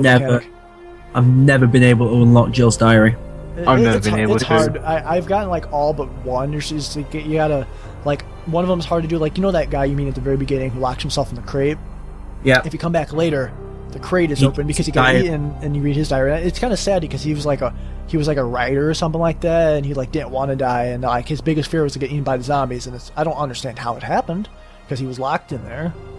But you come back and he's all upset. And if you go back also, there's a girl that screams help me, and you come back and she's getting eaten by the zombies. You get there a second too late. I don't know. But I really don't have much to complain about that game. There are some fights with the Nemesis are kind of you have to fight them like that. I think the hardest thing is when you have to fight them after when you're at the clock tower and you have to fight them outside before you become infected. If you don't beat them there, you don't beat them. It's you have to, and it's really hard to beat them there. It's hard to beat him with Carlos because he's got some pretty terrible weapons. Yeah, I don't like Carlos. He's kind of I don't know. He's kind of trying to be the comic relief, being funny, but he's really not that funny. One thing that annoyed me when playing with Carlos as well was anything that you picked up. I picked up a lot of herbs with him that I never used. So I was hoping that if I dumped them in the chest or something... they don't save. Jill would get them, but they don't carry over at all. And it's well then what's... It's a bit pointless, really. Yeah, pretty much. Okay. The one thing I hate about Resident Evil 3 is the easy mode. I think it's way too overpowered. Oh yeah, because you play hard mode and you see that and it hurts you, and it's okay, I'm playing easy mode, but they should have kept a normal mode. You play easy mode and you start off with the Magnum, at which point Nemesis just becomes... And an assault rifle with another 2 extra clips. And you don't get the parts off of Nemesis if you kill him in easy mode. Which if Nemesis just becomes far too easy in easy mode as well. Yeah, I guess that's just for someone that like wants to play the game enjoyably. I also like the Mercenaries mode that they included in that too. That was kind of a cool thing that you could Oh unlock god, to get. playing as Nikolai in Mercenaries, I can't actually play as Nikolai. I play as Mikhail every time. He's kind of got like he's well rounded and has everything you like. I have unlocked the infinite rocket launcher, infinite machine gun. I couldn't get the infinite ammo, which is like 999. It takes like 9,999, and it's like impossible. Yeah. But it's good. I like that they had that system. Now, didn't Resident Evil 2 have like a battle mode? Yes. Yeah, in the DualShock version. Yeah, like I seem to remember you had to collect 4 or 5 viral bombs that were scattered throughout various locations in Resident Evil 2, and then get back to the train before a certain amount of time. Oh yeah, I remember something like some of the rooms were filled with gas or something like that. Yeah. It was kind of like Hunks, but obviously with the bombs and everything. See, I never got to unlock Hunk's scenario, so I've never actually played it. Hunks is ridiculously hard. Oh, it is. It's like areas where there'd never be enemies are like, okay, here's a small room, let me put 20 zombies in it, like. Or it's like, oh, here's the stairs, like where Nemesis smashes through in Res 3. Oh, here's some spiders there, just for shits and giggles. Yeah, I think it's just. I think it's just the added hard. Like if you can beat A and B, you should be able to do that. And it's even worse because it's the same thing, but with tofu. That's what. Oh the god, tofu can take way more damage though. Tofu's only got a knife though, hasn't he? Yeah, but you can mostly run through a lot of parts and shake off. Yeah, you can run through a lot.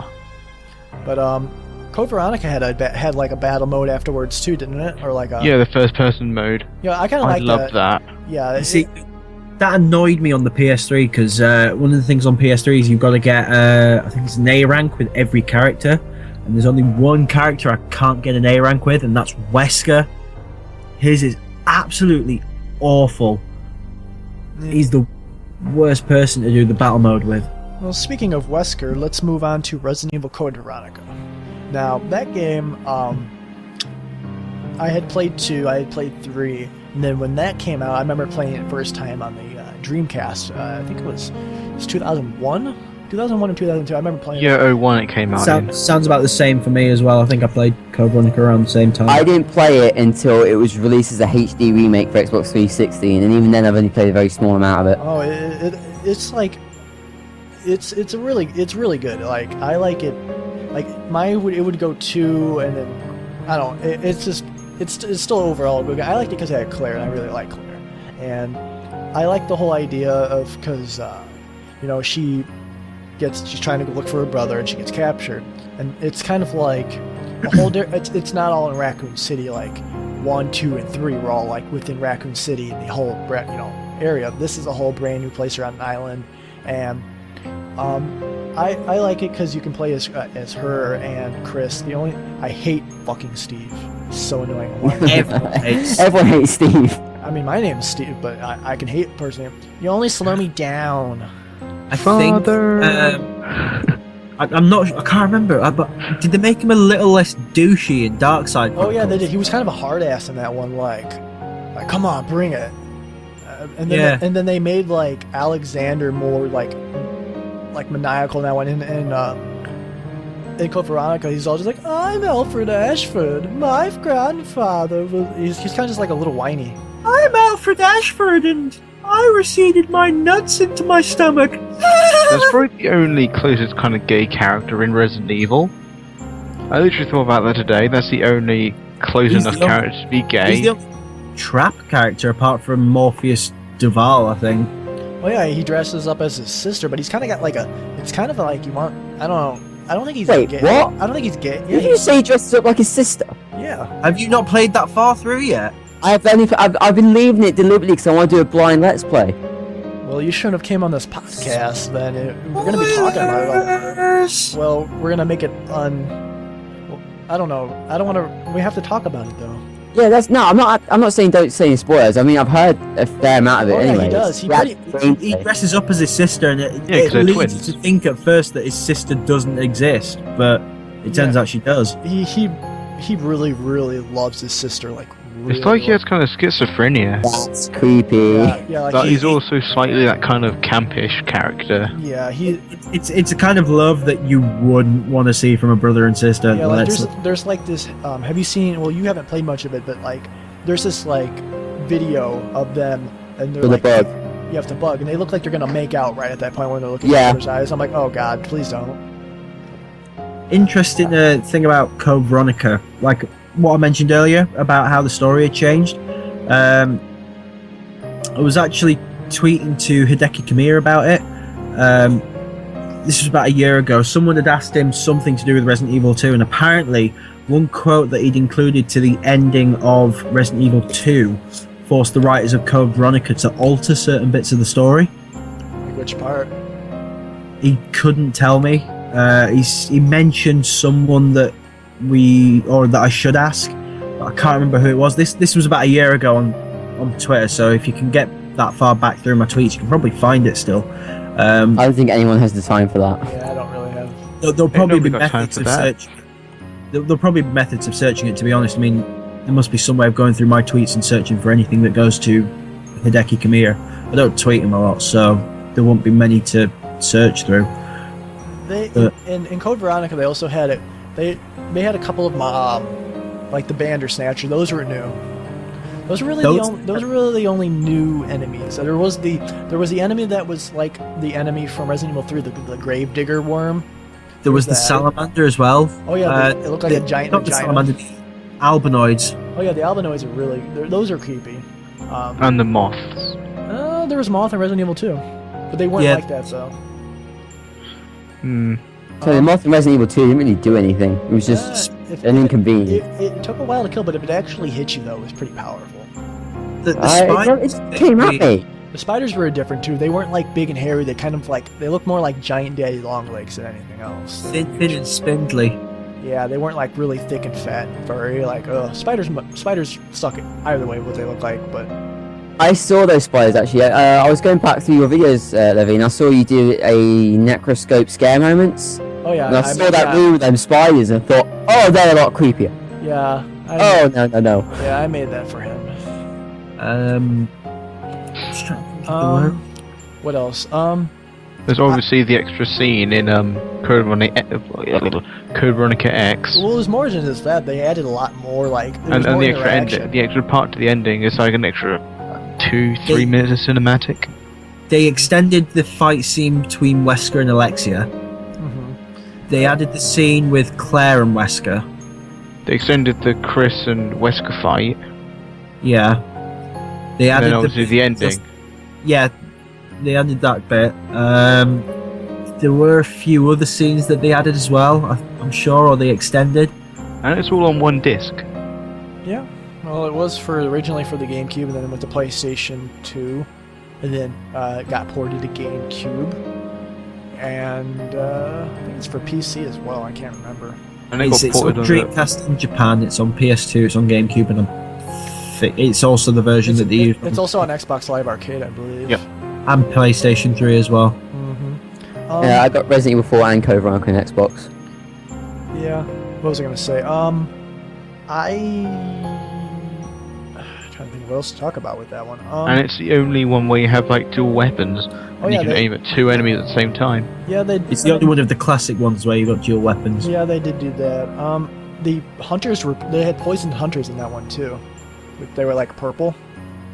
It's also the only classic game where, like I mentioned earlier, all the backdrops are real time. It's not pre-rendered, and that's why you've got the cameras that move along with the scenes, or that you can do first-person views for the sniper rifle and the linear launcher. It's because the entire thing is real time, not pre-rendered.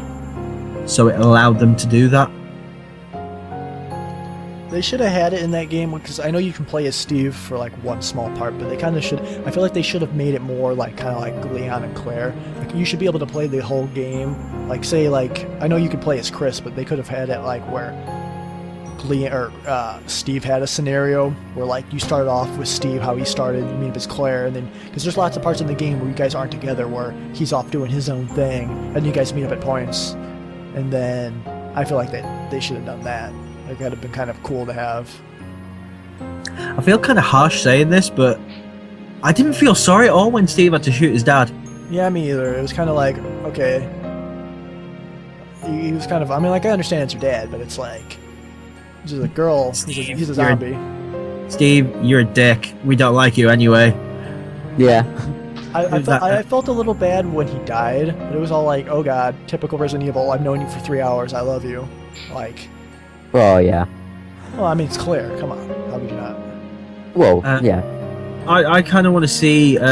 I mean, this clearly will never happen, but I kind of want to see Code Veronica getting a proper full-on remake, particularly because of the mansion replica. I'd love to see them update it so that matches remake. Yeah, that would be pretty cool. Like, could you imagine like 3 remake, like Nemesis, like looking really? A lot of people I spoke to about Resident Evil 2 remake said that it'd be a good idea to have 2 and 3 basically in the same game. Yeah, I Because think if you're that going would to be remake pretty 2, cool. you may as well remake 3 at the same time.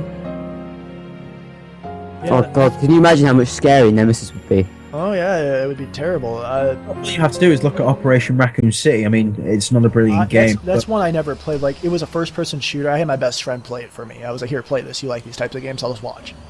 It's I think it's TPS actually. I don't think it's FPS. Yeah, it's third person. Oh, it is. I just don't like shooter games like that too much. A lot of people have slagged it off, but I do want to try it. I own I've it. I played just it for a never. bit. It's mediocre. It's not anything to get excited about. Yeah. I've played it a couple of times. I've not picked it up since, and to be honest, I'm not really fussed to pick it up It's again. not even the gameplay or like the whole storyline. Well, it is kind of storyline. Basically, the idea of seeing Resident Evil 2 in a different aspect and seeing different parts of it remade. Like when I saw Birkin, like when he's first transformed, he's got his eye arm and that. I thought, fucking hell, them graphics. It's not considered canon because you can do things like kill Leon and so on. It's considered alternate reality.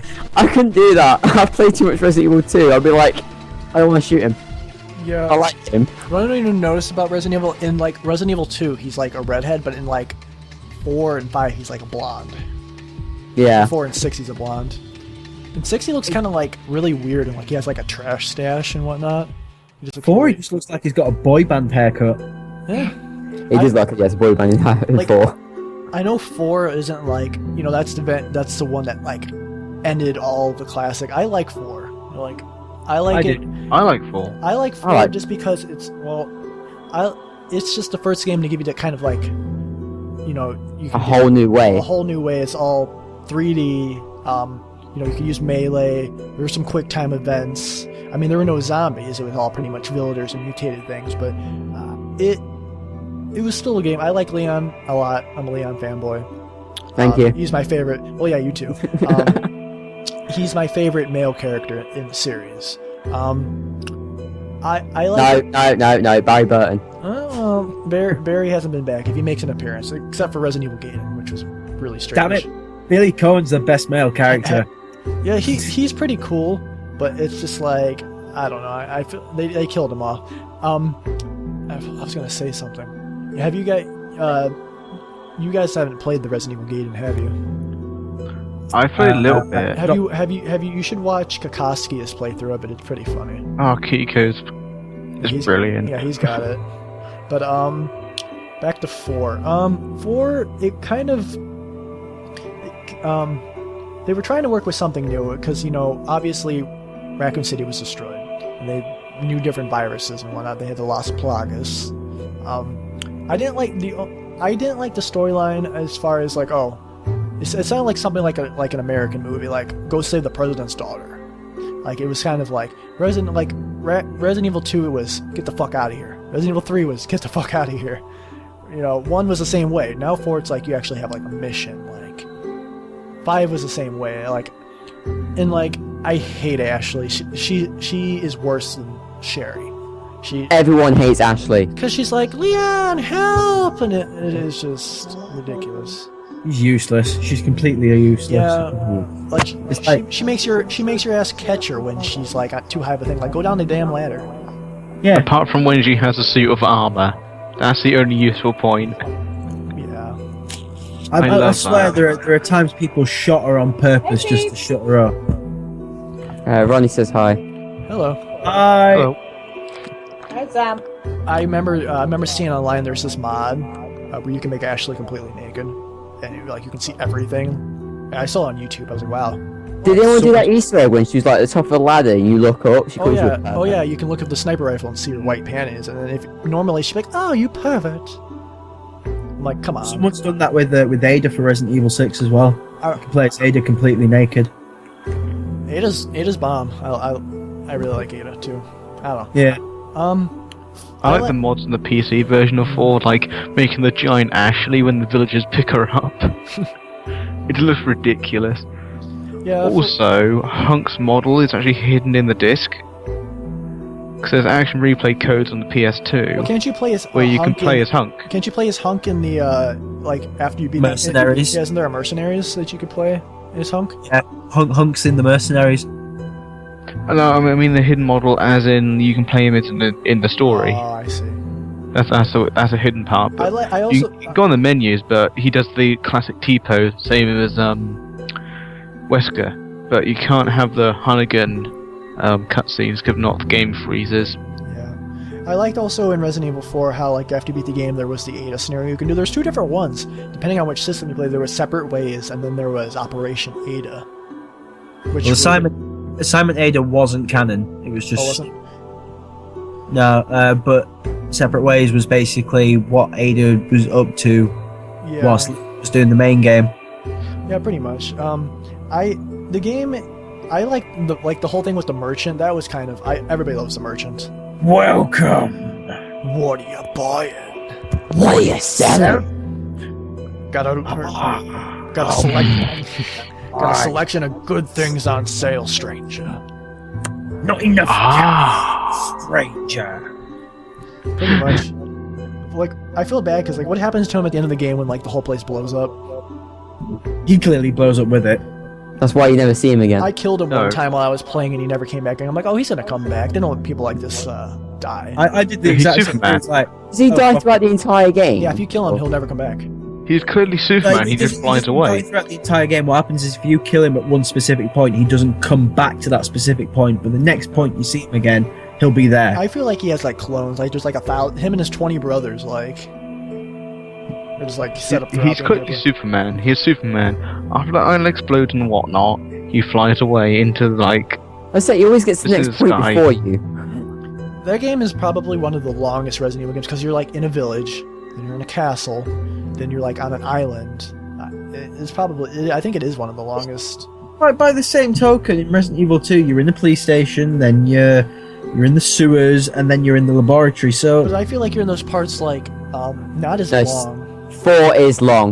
It's probably the longest one, I think. Like I feel like you're in the castle more than anything. That's like the longest area you're in. oh yeah, And it's just, yeah, it's definitely. There's a couple of gripes about it though. Like, of course, Ashley. Nobody likes Ashley. I have to take care of her. I'm trying to think. What I don't like about it. The bear traps. I hate the bear traps. or like, bear traps, man. or getting hit all with the dynamite boulders. traps. Dynamites, or getting hit with boulders. The snakes Clearly, as Chris well. was there. He just punch them. Or like the chainsaw guy. If he's too close to you, he'll just cut off your head. And the snakes. Oh no, I quite like the chainsaw guy. I thought they Well, were it's a fun. good touch. It's just if he gets too close to you, you're screwed. I love love. the chainsaw controller for the PS2. No, I did played see it once in HMV, but I couldn't afford to pick it up. What does it actually do? It's just the same as a standard It's controller. just a controller model on the shape of a chainsaw. Oh. There's a GameCube one as well. Oh, I didn't know that. I didn't know what it did. 'Cause I always It's saw nothing it. different. It's just a special controller that looks One different. of the funny things I love doing with Dr. Salvador, you know, in the castle section, there's like an underground catacomb bit where he appears. Mm-hmm. There's a bit where I managed to trap him in a window in one of the upper floors, and I had the mine launcher, so it was funny just launching mines at him, watching it hit him in the face, and then he'd carry on running as if nothing had happened, and then it'd just blow up after a couple of seconds, and then just repeating the process. I also remember I bought Resident Evil 4. I bought it on the day after Boxing Day, like when the year it was out, in Virgin Megastores. Yeah. That's going back a bit. Virgin Megastores. Did I have not. you guys first play it on the GameCube or on Xbox. Or I- PlayStation 2. I played PS2. Mercenaries on GameCube, but I played the story itself for the first time. The on PS. GameCube version is better than the PlayStation 2 version, in my opinion. It depends. I mean, graphically speaking, yes, the GameCube version is better. Content-wise, the PS2 Yeah, version. 2 had more. PlayStation 2 had more. The worst version is actually the PC version. Did you know that the GameCube could also play Game Boy Advance games on if you take the bottom off? Yeah. I didn't know that until a bit ago. I was like, what the fuck? You got the Game Boy Advance player. Yeah. Don't you need something special for it as well, though? Use a You disc Game Boy and the Game Boy Advance player. My friend has That's one. I have. I've got one of those. I want to get one just so I can play it on my big screen. But yeah, I'm beating the Elite 4 on a fucking 32-inch HD screen. You know. The only thing is, it stretches. Yeah. One of the funny things I found with Resident Evil 4, it's kind of a minor thing, but if you beat Mercenaries with Leon, they've superimposed him onto a picture of a load of people in a London Underground station. That's weird. I can't think why they would have done that, but yeah, his little kind of ending picture is him in the London Underground. Resident he's Evil never going takes place in underground. England, does it? No, it doesn't. It clearly should. It's because he's going underground. I liked another thing in Resident Evil 4 was like kind of like how you could collect bottle caps. That whole shooting range thing that was kind of cool too. Yeah, Necro kind of collectible.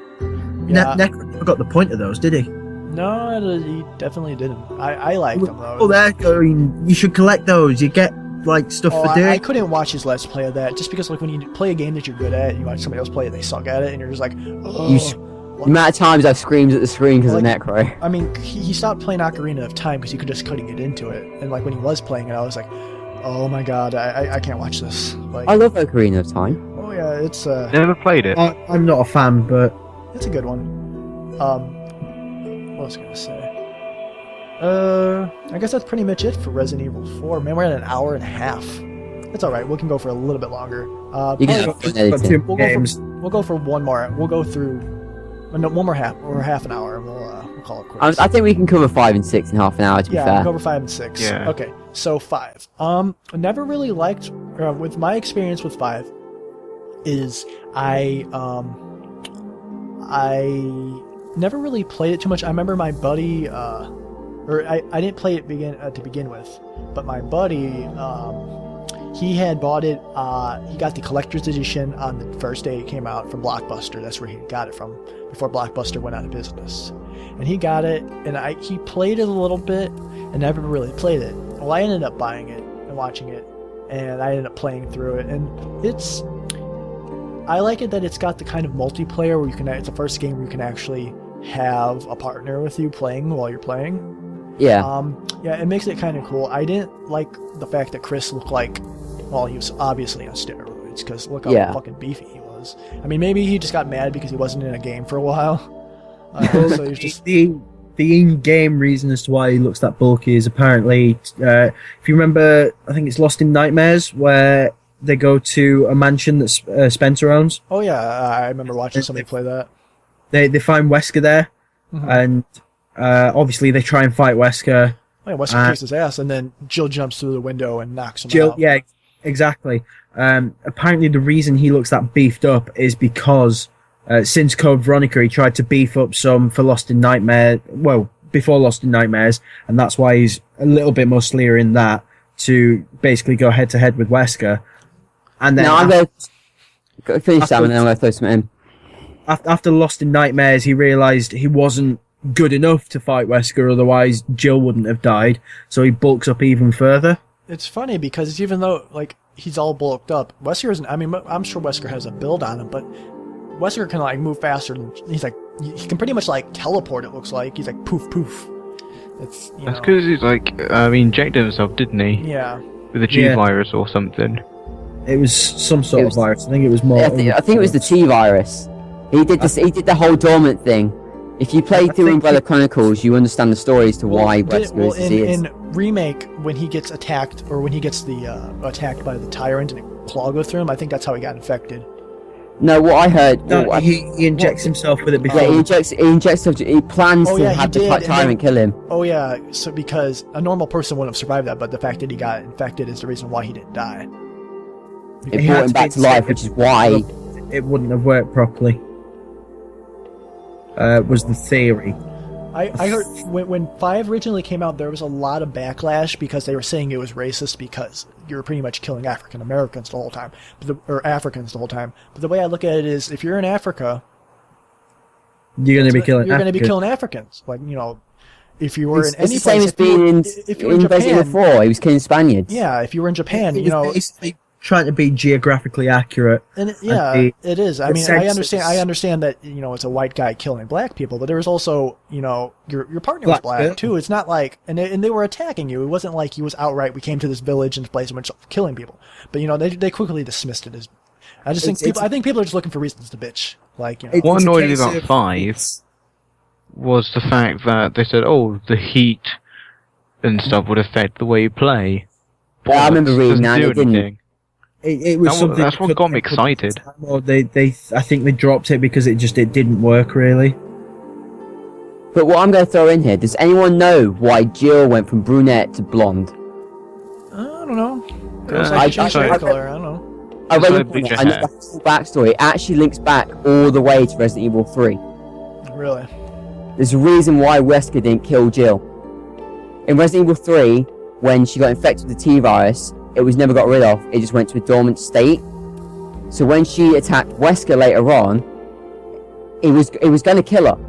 But he then realised, and then that's why he kidnapped her. And Oh he yeah, I looked- remember that from playing the game. There was they were talking about. That's that. how Yeah. Ouroboros got made. It was made using the virus that Jill was infected with in its dormant state. And because of all the experiments she went through, she lost the colouring of her hair, which is why she went blonde instead of brunette. Well, she was, Backstory to it. but she was brunette in Revelations, though. Revelations is set Oh, before 5. It's before 5. Oh yeah, it's between 4 and 5, isn't it? Yeah. Yeah. Yeah, I think with the whole trying to add in more variety to the ethnicity of people in Resident Evil 5, I think that's just a case of censors being too PC. Yeah. I mean, they quickly dismissed it. I mean, I don't understand why they would think that, but it's all good. It's a good game. A good game It's to play good with a to friend. play. Yeah, it's definitely It's good fun. to be able to play with a friend, because when I first played it, I had no one to play it with. And then I got really, really annoyed because of the AI. I was like, I got no ammo, I've got no ammo. And it's like, Yeah, it does suck. Like ugh. when you're like pinned in a room with like 20 people, and it's good to have like if you're about to die, they can help you and inject you with that thing. Yeah, I always give the AI all the health and that, because at But least then I haven't got to worry about it. That kind of sucked in certain sections because there were points where your partner had to go and do a bit where you had no access to her, like towards the end of chapter 5, with the bit where she had to go around some sort of balcony and there were lickers coming. You couldn't heal her if she went into danger. Yeah, So and then if she died, you know, you're pretty much screwed. She'd have to die. Well, I'd Yeah. always give her health, but I would leave myself with one green herb in case we were separated. At least then she'd have enough to cover herself, and I'd have a green herb in case I got into trouble. Yeah, I liked that one. I mean, it took elements from 4, and they added it more enemies. You know, more variations as far as like that leech thing that you had to burn in the incinerator. They had the El Gigantes that were back too. They brought that one back a little bit. they also brought back Dr. Salvador as well. Oh, There yeah, was they did. at least one Dr. Salvador. What's Dr. Salvador? He's the chainsaw guy. With Oh, the right. flag over his head. hmm I just call it Chainsaw Magini, so... The official name for it is Dr. Salvador. Ah, right. I just know it's Chainsaw Guy. What's he a doctor of? I've got no idea. Surgically removing things, apparently. Yeah, with a chainsaw. Yeah, Doctor of Chainsawing. Yeah, then he got infected and decided, fuck, like, surgical equipment, I'm just gonna go at it with a chainsaw. No, he's got his doctorates chilling in his office, just like, I'm the doctor of so and so. He's like, I don't know. But what I will say about 5, them graphics. Oh yeah, it's pretty good. Yeah. Every time I go back to it, now I've got a HD screen and I play it through HDMI, I look back at it and think, whoa.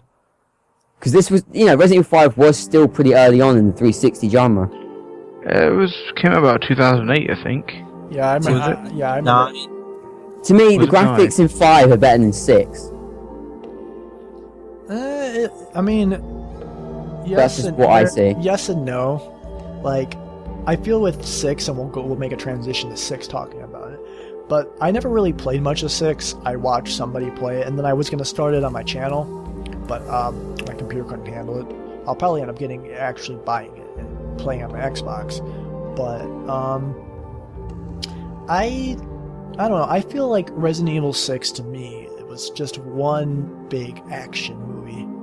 Like the whole part at the beginning of the game when you're running up the cars and the explosions and you jump in the helicopter and the helicopter's flying around, then it crashes into a building and you fall like 3 stories and you're not hurt, and then I don't know. I think It is good fun to play. it's fun to play. I think with 6's story, Leon is probably the strongest out of the 4. Yeah. But I did also like the fact that with Jake and Sherry's campaign, it was the fact that it was, it was Wesker and William Birkin that basically started it all, and then you had Jake and Sherry who finished it. Yeah, that's also, which is weird. It's weird that I found out. I was like, wow, that guy's Jake's or Wesker's son. Although when that happened is a bit of a mystery. Yeah, he's I've powerful. never played 6. He's probably a ladies' man. Never Well, played especially 6. given how old Jake is as well. I mean, 6 is set in what year? I think it's like 2012 or no, 2014. Yeah, 2014. 2014. Jake appears to be what, mid-20s? Like 24. So we're talking early 90s then that Wesker would have had it. When you see Sherry in Resident Evil 2, he's maybe like 2 or 3 years older.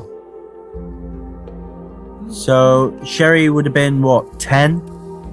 Yeah, 10 or 12. So he'd have been about 12, 14.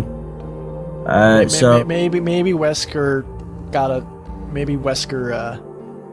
trying to think of how, maybe he got with Birkin's with Annette Birkin behind his back.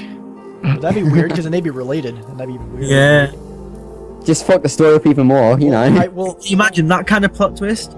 It turns out that you're brother and sister. I didn't know that Wesker was like one of many, and he was one of the only ones to survive. Like there were a bunch of Weskers. They're all called Wesker. Yeah. When I heard Resident Evil 6 was announced, the first thing I assumed was that it would be about the remaining Wesker sibling that was still alive. But it wasn't. Well, I feel like I've only played Leon's scenario. I played the demo.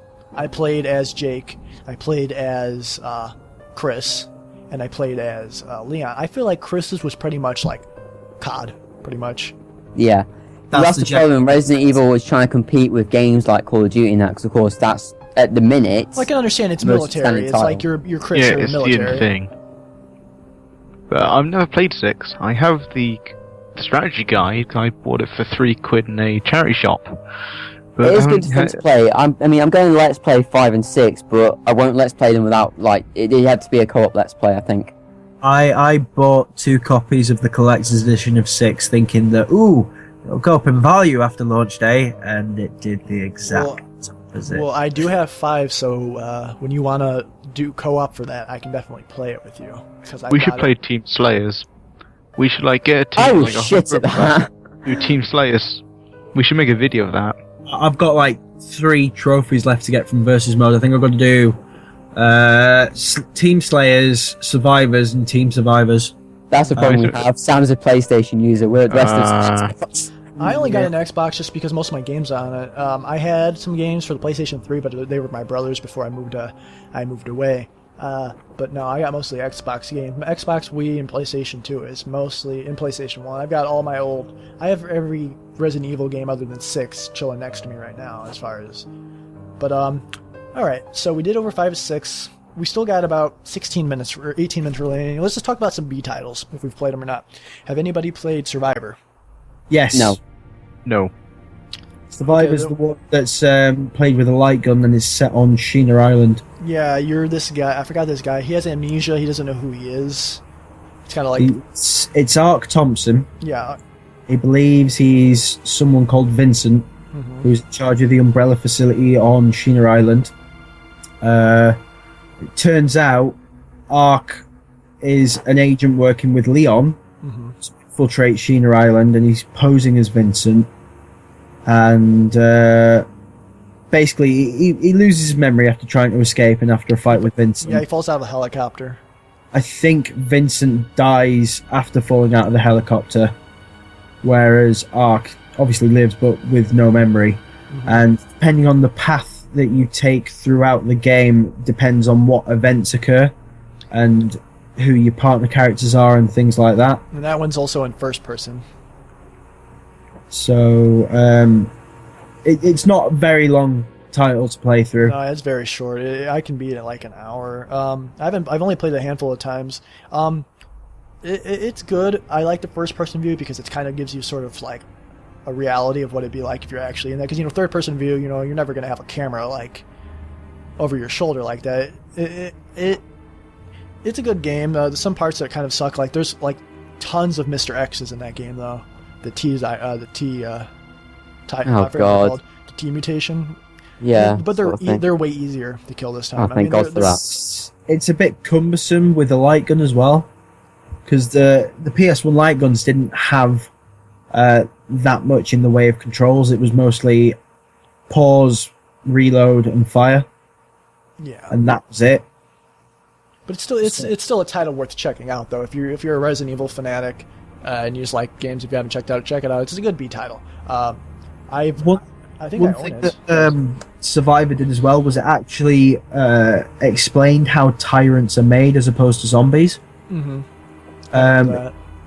It turns out the reason that you get a tyrant instead of a zombie is due to a hormone that's normally produced in teenagers, but certain adults produce as well. And what this particular facility did on Sheena Island was it harvested this hormone from kids, and the only way that they could produce it was if they were in a state of fear, and quite often they were being operated on whilst alive to produce this hormone, and they were scaring the shit out of these kids just to get the hormone out of them so they could produce an army of tyrants. Yeah, I remember reading that like a file or something. It's been a while since I played. That's pretty much the only time I've ever heard like kids actually be included in Resident Evil. Apart from Sherry as a And the, kid and the boss at too. the end of the game is a joke. It's really easy to fight the end boss. It's got like 3 stages. Forgot what it's called though. It's like called I don't remember. I remember it being all like gray metallic looking guy. I forgot what it's called. But Dodgy that's a good one. smart. Yeah. Outbreak File 1 and 2. I have Outbreak. I Outbreak do want to play Outbreak. that's all. I think that was a game. That was the first game to implement multiplayer. If you It had was. it online, if you could. Outbreak File 1 was the only side quest Resident Evil bar Survivor that I actually ever bothered to finish. I love Outbreak. Yeah, it's a good game. I like the idea of like being with a group of people instead of being by yourself. You got the melee weapons you could do. You can like kick. Yeah, you can and kick. bits and Each person pieces. each person that you choose has their own special thing they can do. Some people are good with medicine. Some people can hold more items. Some are quicker. I didn't like the fact that it was very limiting in terms of inventory space. Or like if you went to go pause, or you had to go to your inventory, or no, when you went to your inventory screen, it was still live action. Like it wasn't like, okay, I'm safe if I got to do something. You got to be quick on your mind, as far as that goes. Funny story. I remember playing. I can't remember if it's 1 or 2, but I remember there's a part when you're in a zoo, and I was playing with my friend. And I That's was Outbreak 2. Yeah, I was playing with a friend. I was like, wouldn't it be funny if there were like a zombie toucan instead of zombie crows? Turns out there was. I was like, oh Zombie my elephant god. as well. Oh, yeah, and zombie lions. Like, it's crazy. Zombie elephant as well. Yeah, I remember fighting that thing. It was cool because it kind of gave you a different perspective as far as like because there were other people in that town other than just Leon and Claire, and Jill and all that. There were actual other people, not survivors. They should totally port that to like 360 and that. I'm sure they will. Funny thing is, They totally should. At the beginning of Resident Evil 2, Claire when she walks into that diner. Yeah. That's where Outbreak File 1 first starts out, in that diner. Is it? Oh yeah, with the really cool music. I love the music right at the beginning in that cutscene. Apparently, in Outbreak File 2, in the scenario that takes place at the police station, the car that supposedly drives past you at the end of that scenario is meant to be Leon and Claire. Yeah, everything sort of ties together. I haven't played too much. One I played, I think I own it. I'm trying to look. I still own 1. I completed 1 ages ago, but never actually found a copy of 2. Yeah. I completed 1, and I played about 5 minutes of 2, and I've never picked it up since. Yeah, I mean, it's good if you want a different feel from Resident Evil instead of like the basic like way that Resident Evil is. You know, it kind of just gives a different turn on things. Alright, so we talked about that. We talked about, I'm trying to think of the other ones. Of course, Gaiden, never played it. That was just kind of a B1. I played a little bit of the one that was for the DS, Deadly Silence, and that was like Played that. that one's cool because it takes parts of director's cut. There's a map actually on screen, like a HUD. Yeah. There's also you can skip cutscenes. You can skip door animations, and in like the deadly silence, like there's different modes you can go in, and there's one like if you're say a zombie's coming, you can do this thing where it's like a quick attack where you can aim with a knife or something like that, and it's like I forgot how to explain it. You'd actually have to play it yourself, but I only played a little bit. I think I streamed it a long time ago, a little bit. That was a good one. What other Resident Evil games are there? I'm trying to think. There's Dead Good Aim. Spot 2. Dead Aim I never played. That's pretty good. Only thing I know is it's on a ship and there's a female tyrant.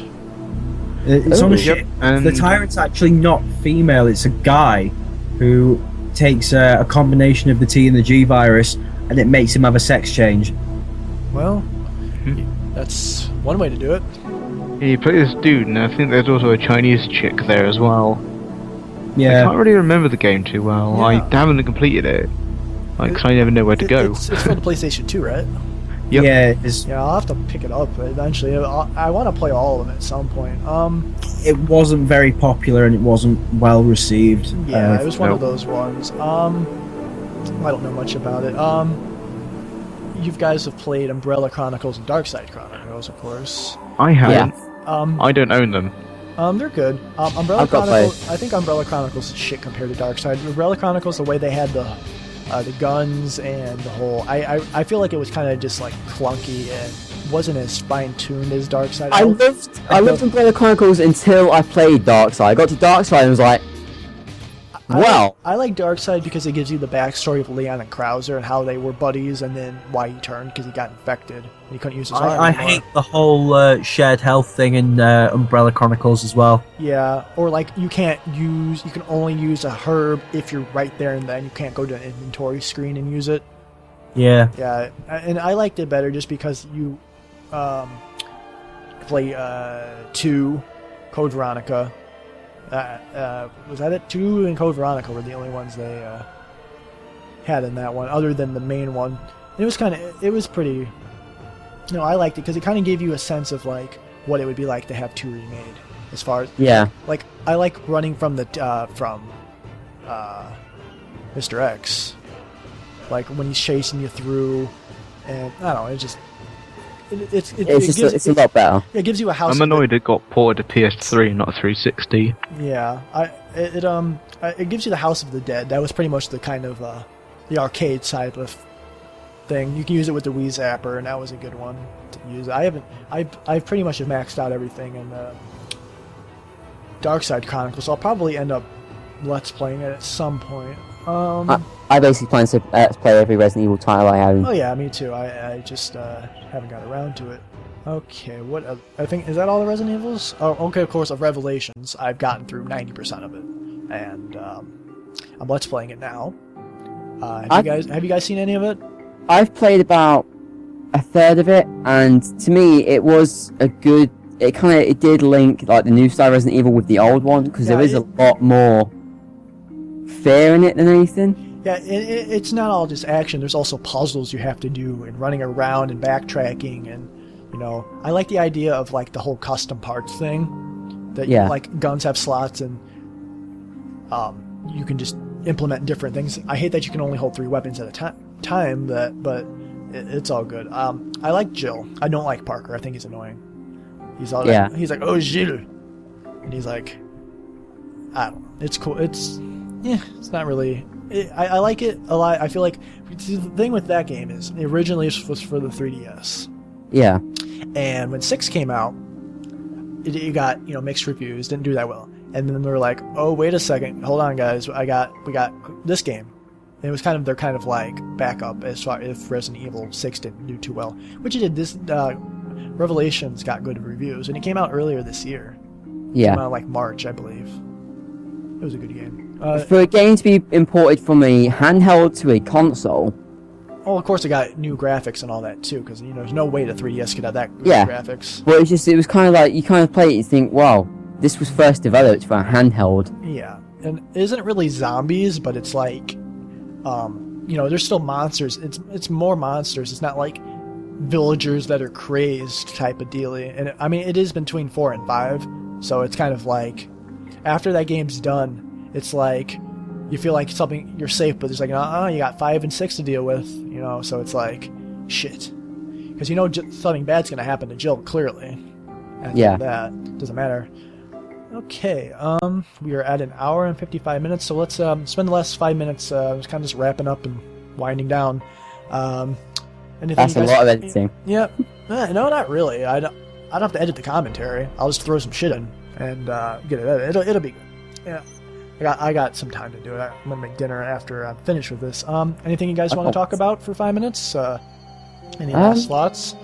I think the PAL covers of like the original Res games are better than the American versions. Why's that? The covers. Oh, the covers, yeah. I like one thing I hate that Resident Evil did is that they changed it from Biohazard to Resident Evil. I think Biohazard. The reason why they kept it or why they changed it is because in the United States and all that, we couldn't have something called Biohazard because it was like, terrorism and bad stuff sounds like all that. Dangerous and all nuclear. It's a fucking game. Yeah. But it was a lot more better sounding game title. Biohazard. Well, this is what it is. It's a fucking Biohazard. It's not Resident Evil. Is it I don't know. Is the residence full of evil? It's Resident Evil. Because you're in a house. You're in a house, a residence, and it's full of evil. Makes sense. We're not going to call it Police Station Evil or like Streets of Raccoon City Evil or Urban Evil. Yeah. With 2 and 3 it still worked as well, but by the time you kind of moved on to the new style of Resident Evil, the title wasn't really kind of anything to do with it. Well, I know that wasn't the original like Resident Evil when you hit the start button it says Biohazard. It does say Biohazard, doesn't it? It doesn't say Resident Evil.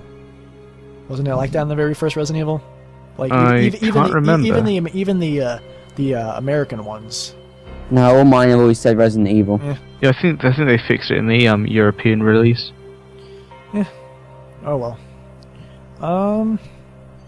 Anything else you guys want to talk about for I know there's a few differences in the Resident Evil 2 demo that came with Director's Cut. Instead of all the keys being like the club key, the heart key, they were like L key and P key. Well, did the demo go all the way? I thought the demo only went to the police station and then it was over. Yeah, it went to like the room where it's like where Leon meets Claire, and I think in A when it goes Leon, Claire.